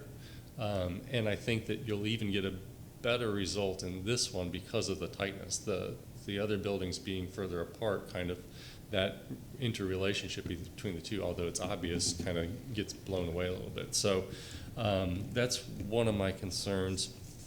In the handrail, you've combined the stair, or you've combined the access into one stair up into both of them, and you only have one handrail coming down? Yes, right here. Okay. I guess when you look at it in the plan, the width, or you can even see it here too, I think that the width of the sidewalk doesn't match the width of the stairs. As you approach on the sidewalk, is the sidewalk just a typical 5 foot and the stairs are 6 feet, or what's the rationale there? Yeah, this is just a Photoshop that my. Right. Well, yeah, I think it shows up too in the site plan. If you put the site plan up, I think that the documents in the record show that as well. Yeah, this is 5 foot stairs, so this sidewalk would also be 5 feet in width. Okay. From the it looks like it's pedestrian indented. sidewalk. Yeah, it looks like it's indented a little bit from the plan there. Yeah. I guess my overall point there is that you're taking two entrances and putting them in one, and it's getting less formal, right? We have one handrail that's kind of off the side, and we have the opportunity, I think, if you're going to make this change to one, that we go a little bit bigger potentially. Okay. And it just doesn't feel right. Mm-hmm. You know, because one of the slides that you showed from the reference project across the street, that Mm-hmm. the moved building, and I think you could see the entry stairs sweeping out and, you know, doing something a little bit more welcoming. Mm-hmm. It's a bigger house, understood, but you're combining entries now, so that I think there's an opportunity to look at that potentially with staff. That's just a concern there. On the width we talked about the width of the stair, the handrail, and the shadow line of the brick. You're showing that the brick that's applied to the foundation is in the same plane as the last trim board. Correct.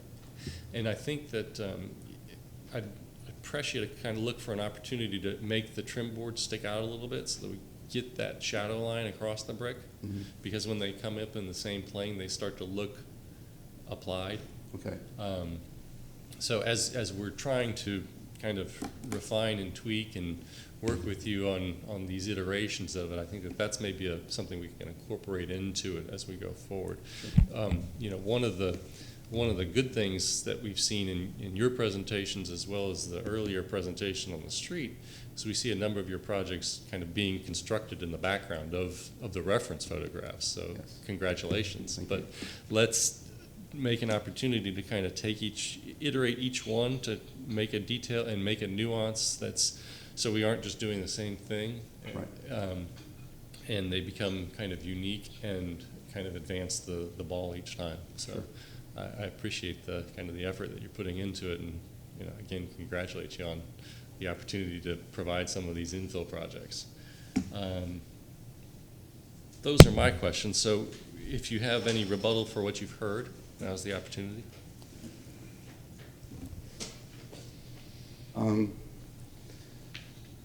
Your earlier reference about the brick, and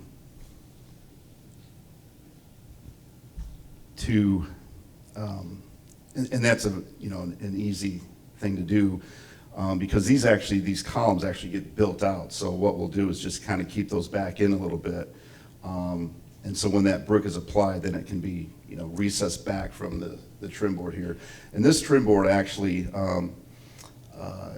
is 1.5 inches thick. So we can just keep this, when we have to do this, this build out of the stucco, we'll just keep that recessed back a little bit more. So then when the brick is applied, it's going to be tucked up under the. Right. And I think you can see it to the right there, where I think you're getting more of a shadow line off of, what's the stucco portion, I think. Yes. Than what you'd get on the brick. So you would have the trim board, the fascia would be kind of the outermost plane, then it would step back to the brick and then step back to the stucco. Yeah. So you kind of get that layering there, and we would avoid the fascia and the brick application being in the same plane. Sure. Just even that 3/4 inch or inch and a half or whatever will do a lot for your product. Yeah. And speaking of the stucco, this is actually, we do a sand finish stucco. Right. Any other items for rebuttal or discussion from what you've heard from the commissioners? You'll have a chance again in another one. I did have an opportunity to take some photographs of and these are all within a 2-block radius of the project. This is actually a duplex that's at. Pause there. No. Look at the stair. In this one here, you've got a stair that goes from column to column. It's the full width. You don't have a guardrail that stops and starts. Mm-hmm. I think that that's kind of a scale reference that your project needs. Sure. I think That this particular one, yeah, this iteration of it needs. I think what we'd be able to do is, to address that, is just go ahead and bring the stairs all the way maybe over to this column, which would really open it up. Yeah, I think that a full width for that stair on that bay would be appropriate, just because of the scale of the project and the two front doors that it's serving. Yeah, that would actually give us a 6'6" opening. Right. I mean, whatever it is, it's that column bay or that bay from the stair to the column. It's the entry. That's it. And then the sidewalk would go along with it. Yeah. And you'd have an appropriately scaled entrance into the two-story version. Sorry, I pressed time out on your slideshow there in your rebuttal.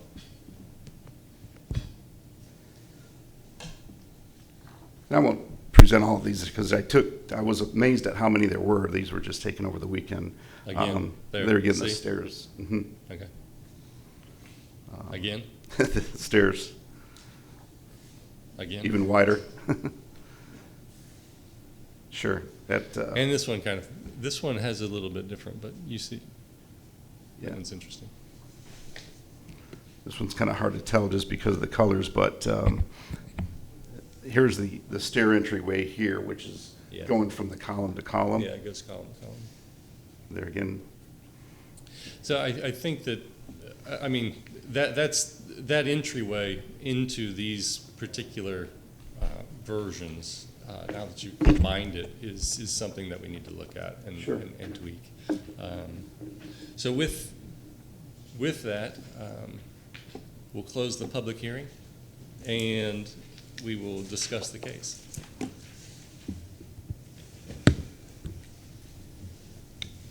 No, that was a good catch with the stair. I would also agree with that the way that they're now mirrored from the previous project.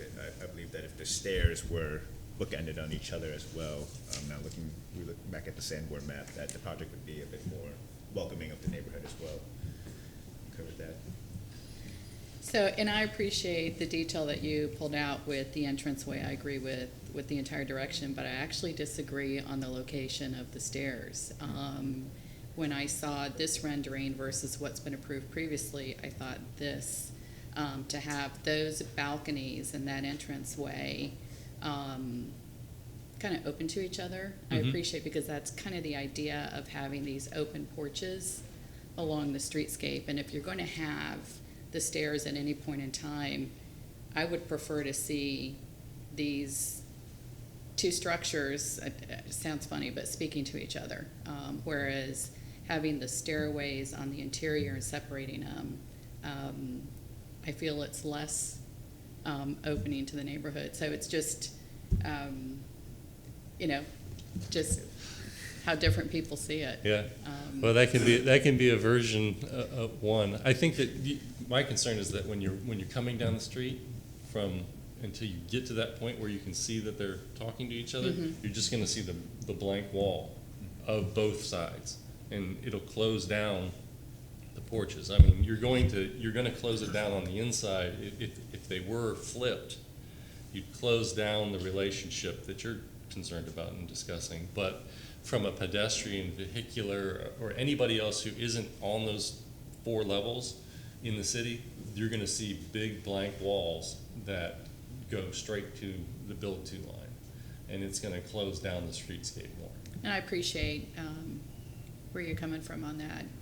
But I think one way maybe, if we're going to see this product repeated in the historic district, this might be a nuance that helps ensure that it's not just a product that's mimicked throughout the district, but evolving as you look at other potential sites.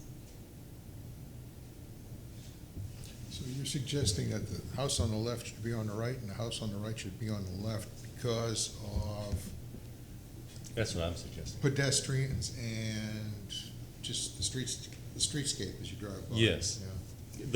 All of the porches that you see in the district, and that you see, you get the sense of looking through them and back to the back wall.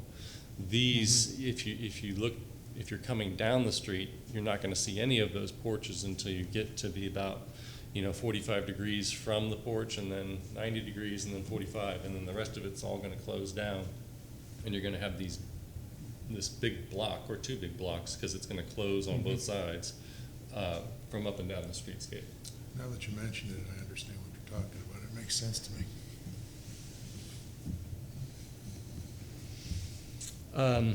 Let's see. Those are our concerns. Trying to make sure that we are, and I think that one of the reasons why this got continued from the last time was, 1, we didn't have the pairing of the project, and 2, there was still a concern that this stairway protrusion as the way to get to the second floor was something that might do more aesthetic harm than good.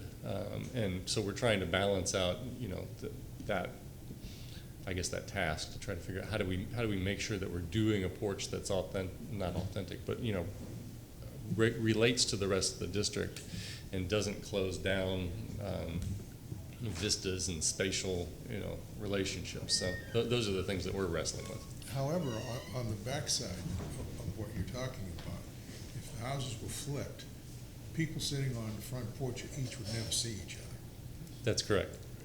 Yeah. So I think that's the downside. That is the downside. That's what Commissioner Wells is That's what I picked speaking up to. on. Yeah. Or if you flipped it to where they never talked to each other and opened up. Either way, I mean, there's a number of different ways to well, there's 3 or 4 different ways to iterate that. So the interrelationship of the two and the front porches, I think, are the challenges. Well, we also have to say that at some point in time, there's going to be building to the east and building to the west.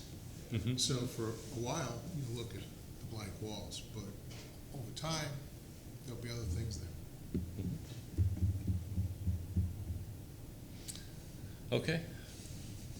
That's discussion for a motion. Who wants to make one?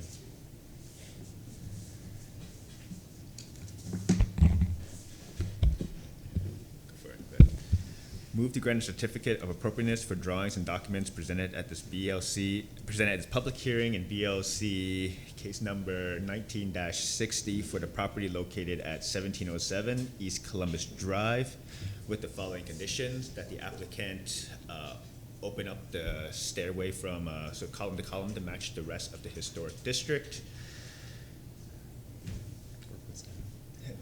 Work with staff for that. And to work with staff for opening up the stairway. I think that's it. And then, based upon the finding of the fact that the proposed project is consistent with the EBOR design guidelines for the city of Tampa for the following reasons. That's consistent with the EBOR city design guidelines. We have a motion. Do we have a second? I second it. Okay, we have a motion with a condition attached to it. Do you understand and are willing to work with staff on the condition attached? Yes, just one question. So do you want me to go ahead and reverse them? So Well, that's not in the motion. Yeah. I would do it, but it's not in the motion. I would say in the motion, an amendment to the motion could be, if you want to flip them, you can. I guess the reason I kept them this way is from a previous presentation about, everybody was friendly and stuff, and that, trying to keep the. Mm-hmm. I have a feeling that we're going to get to see it a number of different ways. Yes. We've So- got some new elevations we're Yeah, currently working so on. we have a motion with and a second with a condition about working with staff. Does that have to be in the motion? Hang on, we're getting, Well, I just didn't know if you had made an amendment to the motion or offered an amendment or not. I have not, no. Okay. But actually, I will, based upon Commissioner Schiller's sidebar there. I would say that we would do the motion would contain, or I would offer up an additional condition which requires the brick that's applied to the foundation to be not in the same plane as the fascia, to be set back. Who seconded? I'll second that. Okay. So we have one motion with 2 conditions, stair and brick. We have a second, and you understand? Yes. Just clarification on the condition about the stair. I missed part of it. Are we talking about the walkway up to the front porch, or are we talking about the internal stair? This is the walkway up to the front porch, with the stair Widening going it. from the whole bay, the stair widening, the sidewalk widening, and just having that scale go up there. Thank you. Okay, motion. Second, 2 conditions. You're on board? Yes. Okay. All in favor? Aye. Aye. Any opposed? Let's do it again.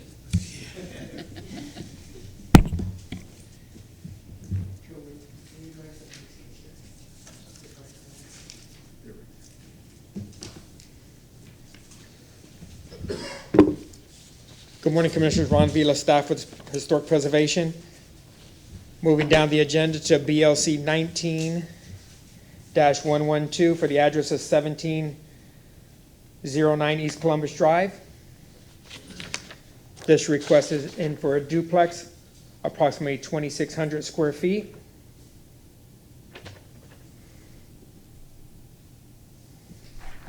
As I stated earlier, this is right next door to the previous one that was just approved.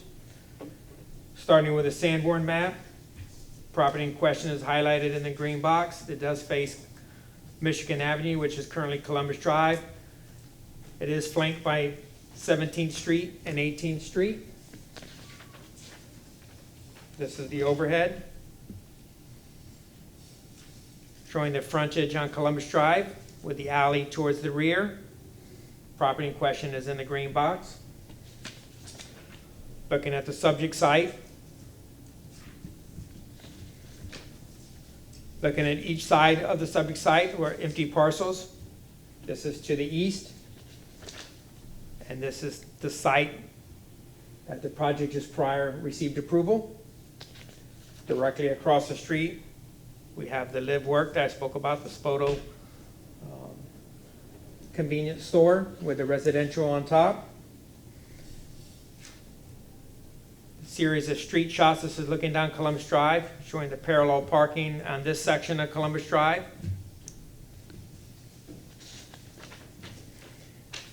This is looking to the west, some of the striping and parallel parking as well.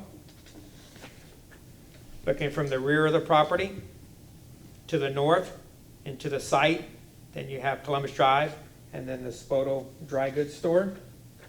And to conclude with the alley shots, this is looking to the east down the alley and back down towards the west. And at this time, Mr. Gibbons will give his second presentation.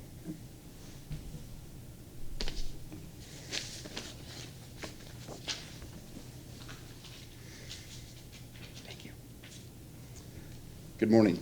Joe Gibbons, Gulf Bay Builders. I'm the applicant and the builder of the project.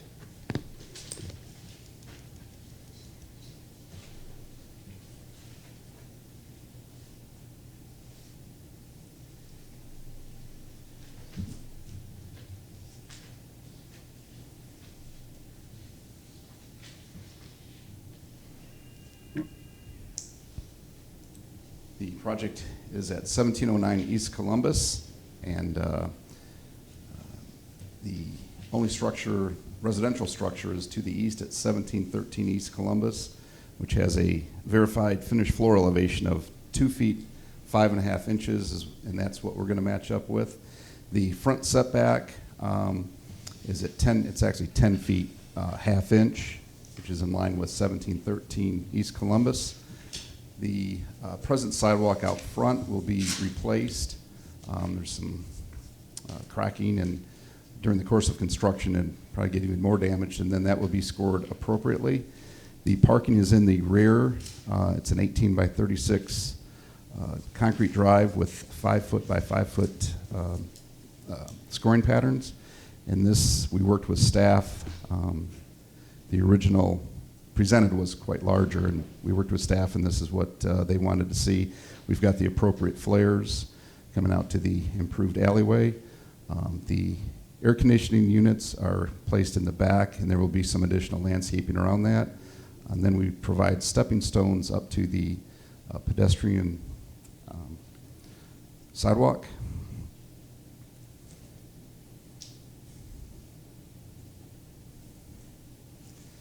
Jumping into the elevations. We've got 24-inch overhangs, exposed rafter tails at 24 inches. We have 2x8 barge rafters in the front. We also do 2x8 barge rafters on the rear gables. We've got some of the window detail. I've got some samples with me.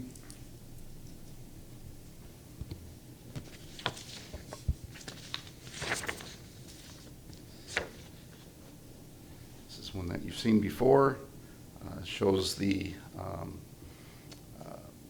brick has yet to be placed on here, and from a previous project, we've determined that the brick columns will be recessed back in to give some relief from the finished trim boards here, approximately probably an inch or so recessed back.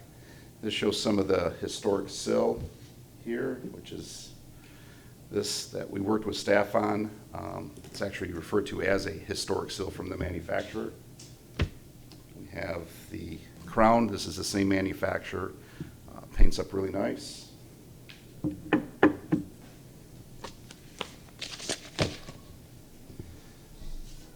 This is a current project under construction.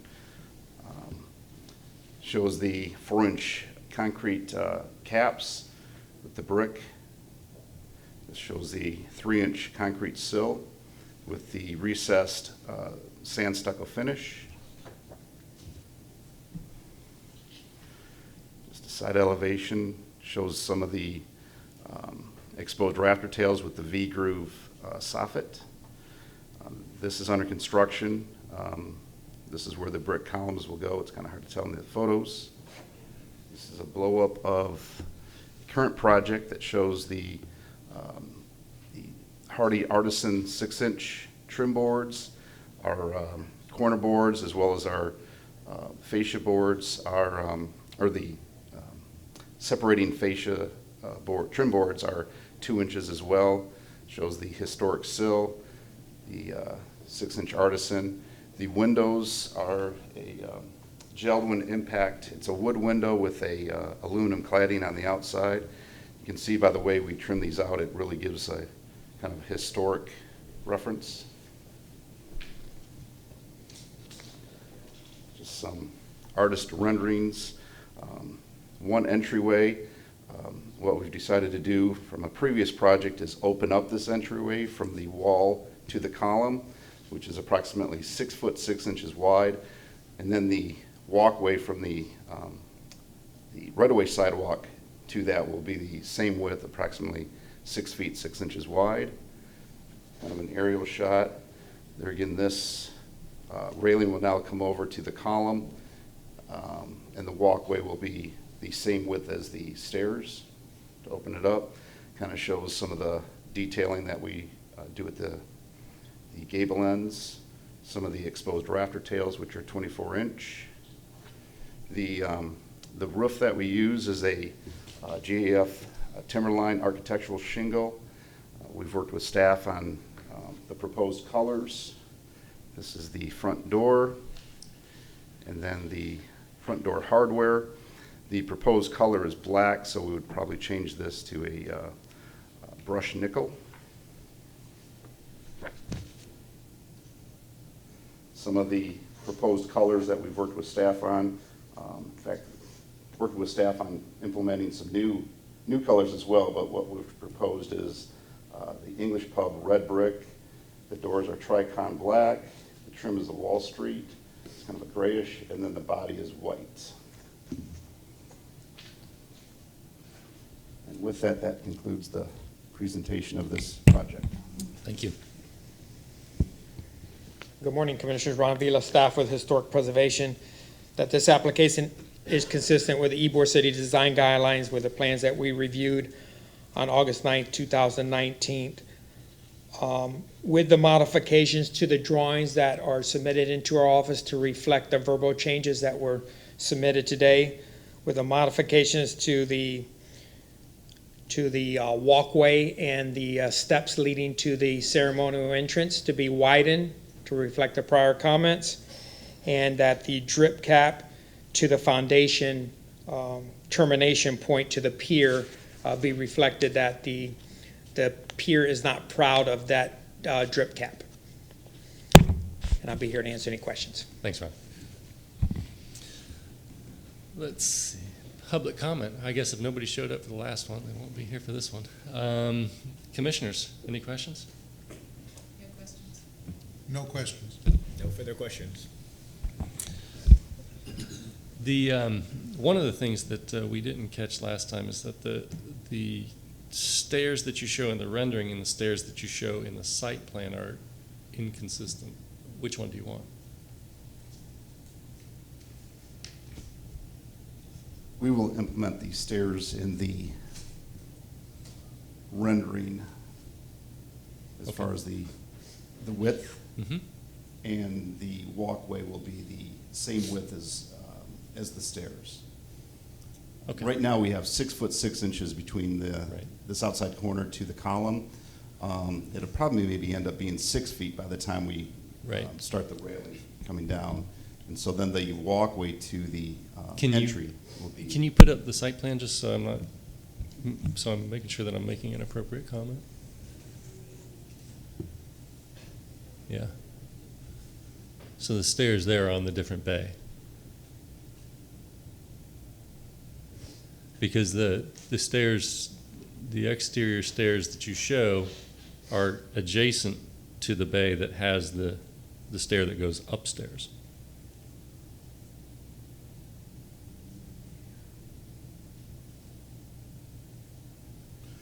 Correct. Okay. Would be this one. So the stairs will be as depicted with the modifications that we've talked about in the renderings, and the Correct. site plans for both projects will be adjusted to reflect that. Yes.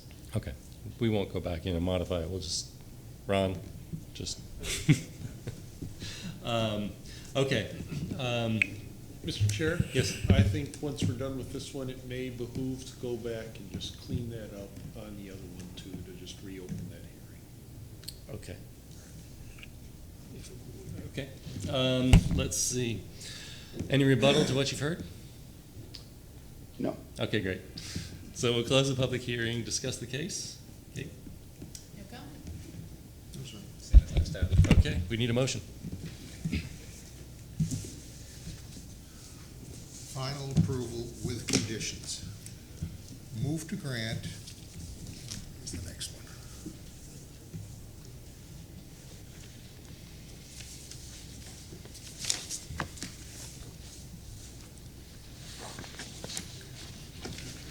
Thank you.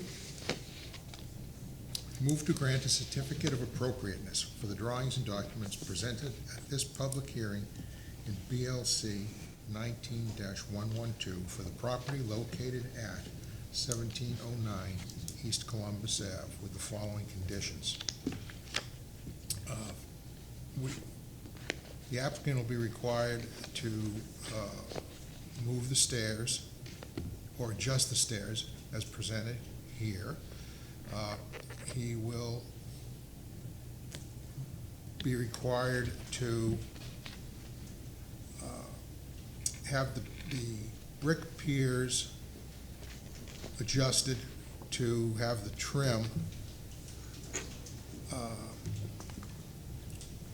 actually overlap the pier, as we spoke about, and he will adjust the orientation of the stairs in the bay as we had discussed, all to be looked at by or supervised by staff.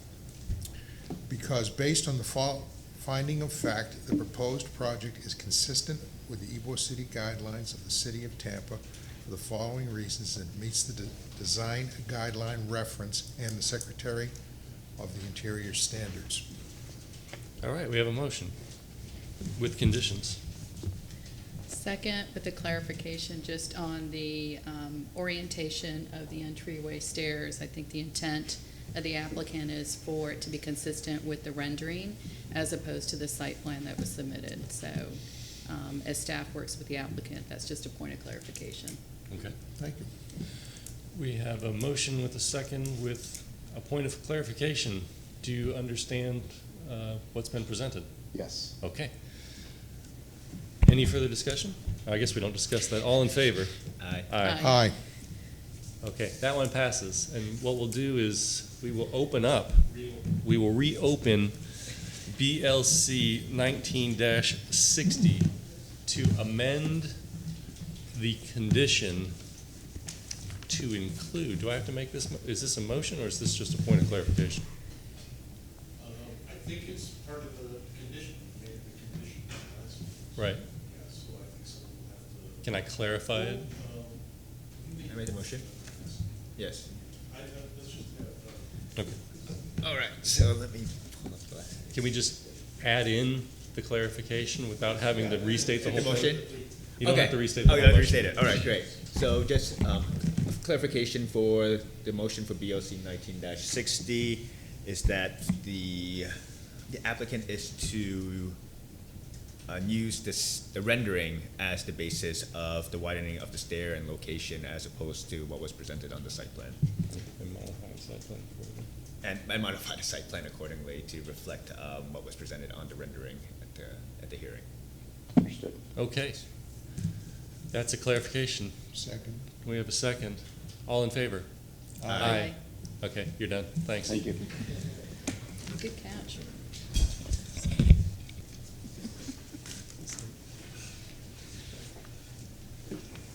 Good morning, Commissioners. Ron Vila, staff with Historic Preservation. The last case this morning will be BLC 19-81 for the address of 1607 East 6th Avenue. The primary structure is a contributing structure with a YC 7 zoning classification. The request is for an accessory building at approximately 184 square feet. On page 3, I want to bring to your attention, there was a previous action on this building, on this request, that they did receive a parking reduction variance from 1 to 0 on June 25th, 2019. He met the hardship criteria, and that this case was reviewed at a prior public hearing from that same June meeting. And the commissioners had some comments that are attached on page 4, as you could follow. So the staff report starts on page 3, and then on page 4, it goes into the discussion by the commissioners to provide guidance to the applicant this morning.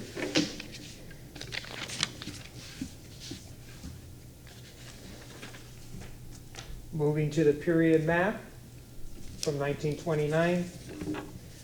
Property in question is in the highlighted green area.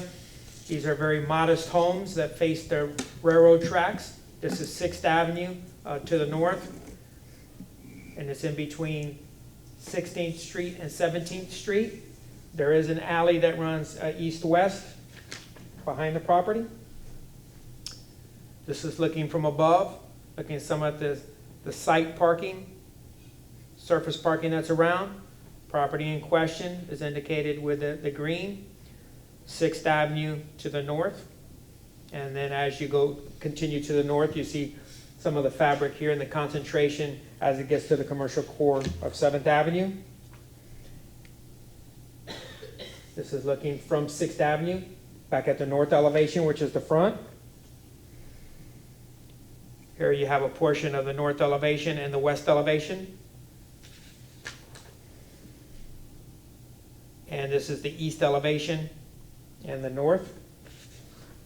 Abutting structures, this is to the east.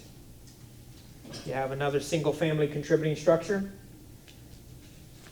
Sharing a common property line to the west is an open area. Directly across the street, or you have 6th Avenue, and then across the street is the elevated railroad tracks, and then the back of the commercial buildings on 7th. This is looking down 6th Avenue to the west, a very modest scaled street. And this is looking down 6th Avenue to the east. Property in question is over here. Then obviously you have the railroad tracks across the street.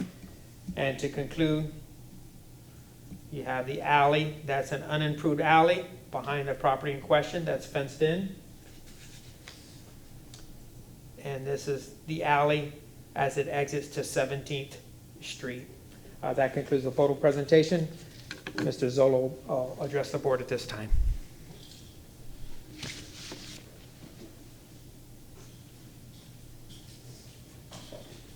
All right. Good morning, guys.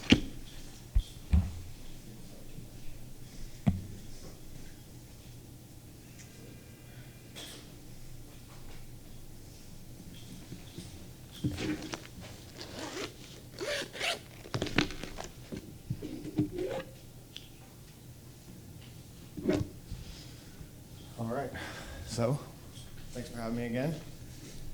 So I'm just gonna keep it real simple, super simple, like my plans are. Basically, you can see the aerial view here, greater than 60 feet, which was mandatory. Eve to eve, we got a 5 foot, and then I have the 3 foot from fence line to the unit. It's pretty straightforward. So that's the top of it. And then I'll go ahead and then you can see north, south, east, west. Here's kind of some of the interior like you guys were talking about, because you were asking about the windows and why they're placed in the certain spaces that they were. So as you walk in, we have sliding glass door here, sliding glass door here, and then we're gonna have a fixed window here, so that won't open at all.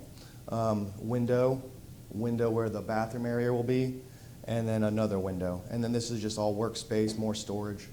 And then the windows are all just so it can, because it is a small space, so that it can have that open feeling to it. And then you can see the 5 foot from eave to eave here, the roof line that you guys were asking about before, and then all the distances that you guys asked me to put in place. So it's kind of a little more exact.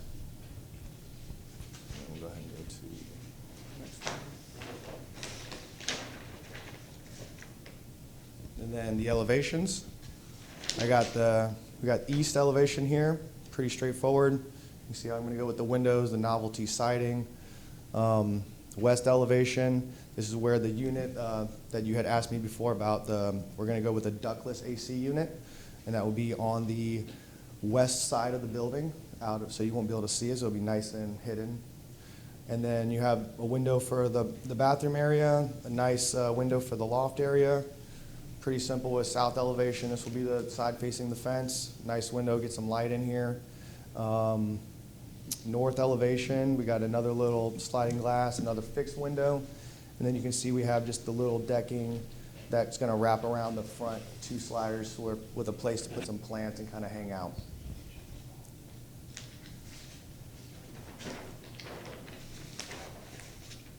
And then here's, pretty much the way the wall is going to be built, standard wood framing, nothing crazy here. 2x4 construction.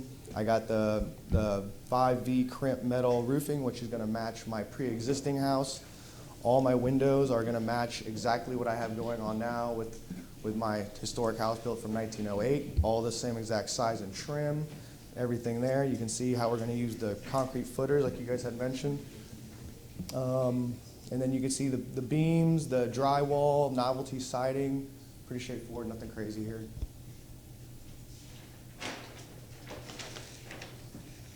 This one is upside down.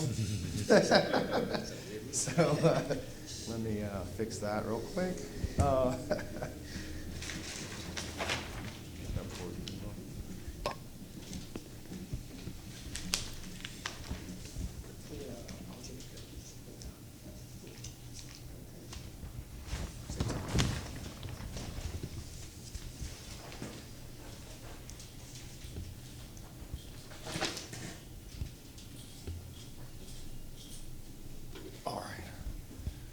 And then, once again, just some more detail.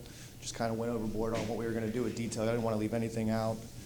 You can see how we're going to do the subfloor. Once again, the footers, the 2x4 construction, novelty siding, moisture barrier, the 5V crimp metal roofing.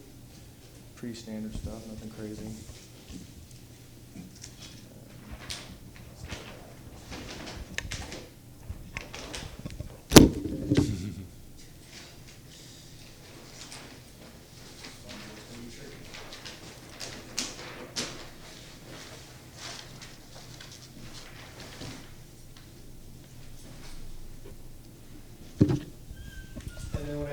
You got some material lists and then pictures of my existing house with the soffit on how I will match the soffit to the structure that I am building, the exact size of window framing that I will be using to match.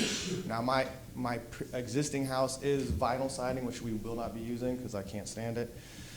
So that will be going bye-bye, and then the color of the color of my unit in the back that I will be building will be the exact color to match the pre-existing unit.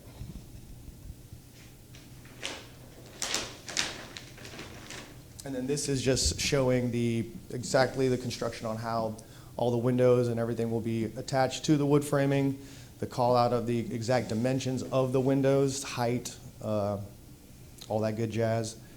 And yeah, exactly what the windows will be made out of.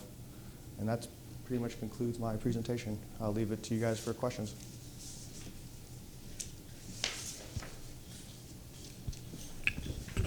Mr. Chair? Yes. This time, this is a continuance of a previous presentation. I believe that Commissioner Wynn, Thompson, and Schiller was here on the previous one. Commissioner Wells, I do not believe you were here. Have you had enough of a presentation in order for you to have questions and base a decision? I have, and thank you for asking. I think with how the proposed accessory structure is really going to mimic the existing structure, that helped a lot with the presentation, so I understand what's being requested. Thank you.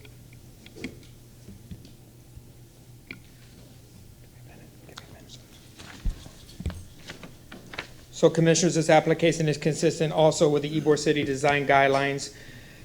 We had some conditions, and from the prior hearing, there was some inconsistencies with the drawings from the floor plan to the site plan.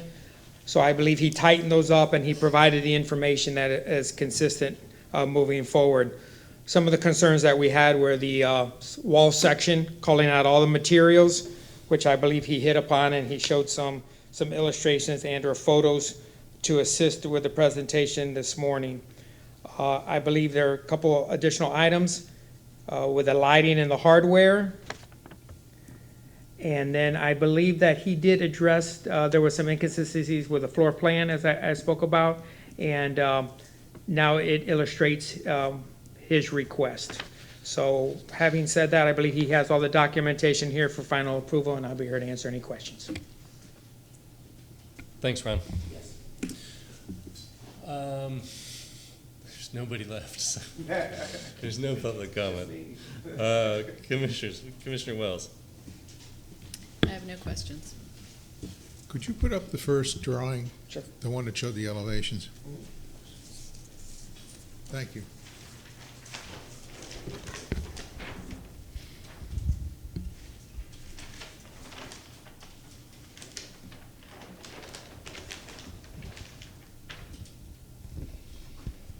I can't see the top. There it is. Okay, now, am I looking at two different, am I reading this wrong, or am I looking at two different roof pitches? No, it's the same roof pitch. I don't see it. The one on the left shows one roof pitch, and the one on the right shows more pitch, I think. Yeah, correct. So you see where the roof line is on the south and north elevations, it's lower than what you're seeing. At the edges of the roof here. Okay, so the roof pitch is going to be this said roof. It's a 55 degree. It's so that's just a miss, but it will be just like this, sir. It's going to be a 55-degree angle because it's going to be vaulted ceilings on the inside, so we have that nice head space in the attic area, storage space. I was hoping you were going to tell me it was the other. Oh, this one here? Well, it has to be a little more, the pitch has to be a little more aggressive, just so that we can get everything that we're trying to do inside of it, where we can stand in it and all that good jazz. Well, if the height's the height, you're going to lose room by using the one on the right. I think the answer is in the sections. Oh, okay, yeah, there you go. Maybe in the wall sections. There we go. Thank you. This is why that's why you guys are here to help me out. So it is right. You are right. The first one, I am wrong. And that's why I'm not. Okay, hang on for a second, just so that we can get this right. Okay, in the wall sections there, the windows, the second floor window is shown about mid-height on the top of the wall, right? Point to where you, yes, there. Okay, so flip back to the elevations. And then, so if you go to the next, go over to the, yes, and you go middle of the second window across. Okay, so from the documents that we see, or from what I see, we have an inconsistent elevation. This is what we sent you back for last time. But the wall sections and the elevations to the east and west depict, I think, what's going to be built. I hope. Well, yes. we can mandate that, right? Yeah. And obviously I'll be doing everything through code and permitting, so I will be going step by step. So yeah, this is just a drawing inconsistency, because if you're going for height and habitability, the one on the elevations to the north and south don't work because you have a much higher slope. the ones on the east and west that you depict and show also as part of the section, those are, I think, what you're after. Yeah, this is correct. I was completely wrong, because going through the wall sections and it's all exactly how it's supposed to be. Okay. Any other questions? This one's up, Okay. this one doesn't show it.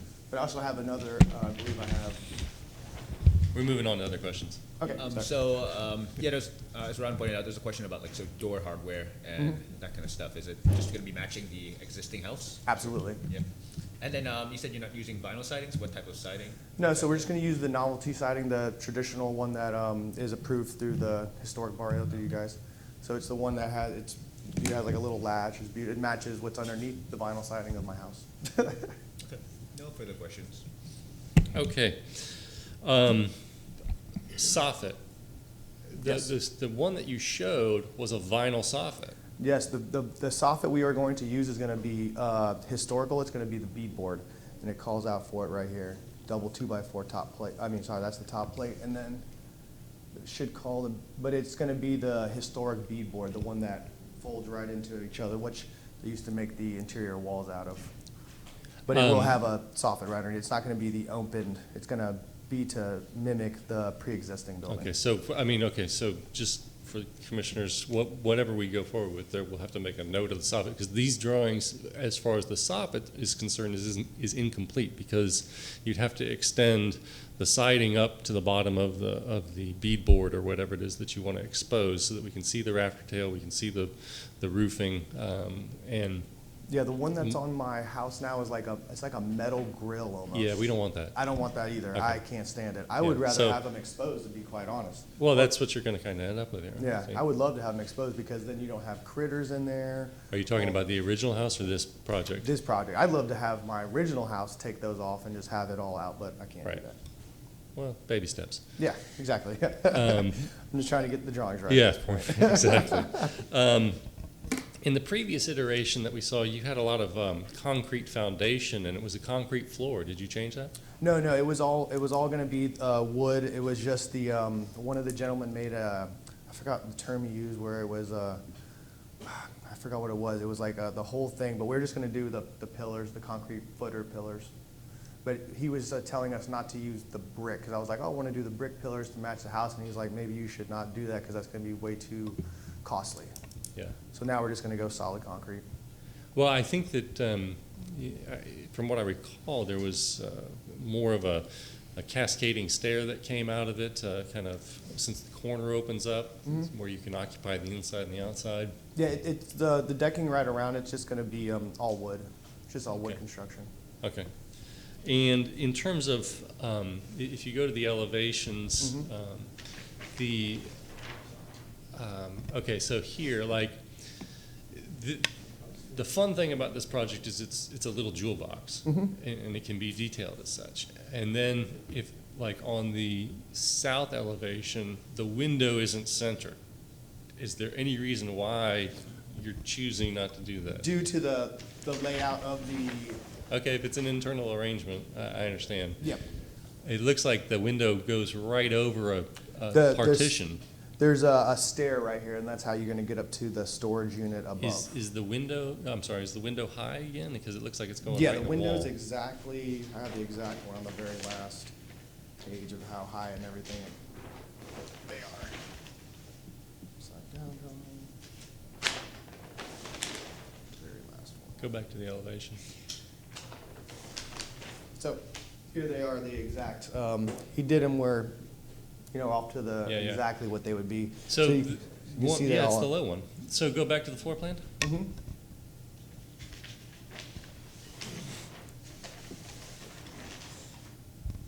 Okay.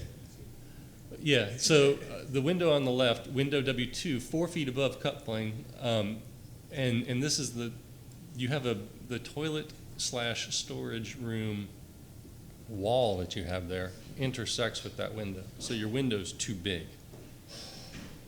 Yes. This window here? Yeah, see that intersection of that wall to that window? Mm-hmm. Yeah, you're gonna be unhappy about that. Well, I think this was just to kind of like, we didn't do the exact, I think it was more like just to get an idea of what we were going for on the inside. I believe I know for a fact they wouldn't do that, when it comes to building it. But this was just kind of just to give you like a general idea of what we're gonna do on the inside of it. I understand, but the problem with general ideas on the inside is that when you get in the field and you start to figure it out, and then you start to change the outside of what you've presented to the board and what's been approved, then you run into troubles. The outside wouldn't change, it would just be the interior wall. I guess what I'm saying to you here is that it looks like it's too far over left in the elevation, and you have an opportunity to move it centered in the elevation and maybe solve the problems or change the size of the window. So that's, with those types of elements, look at that, and I would say work with staff if you've got modifications to stuff, where stuff's gonna work. My preference would be that it's centered, so it's such a little delicate box. Yeah, it's teeny tiny. Or make it, I'd center the air conditioner on the backside, make everything line up, make it all make sense. It'll come off 10 times stronger. Okay. Concrete foundation, alignment, windows, soffit, okay.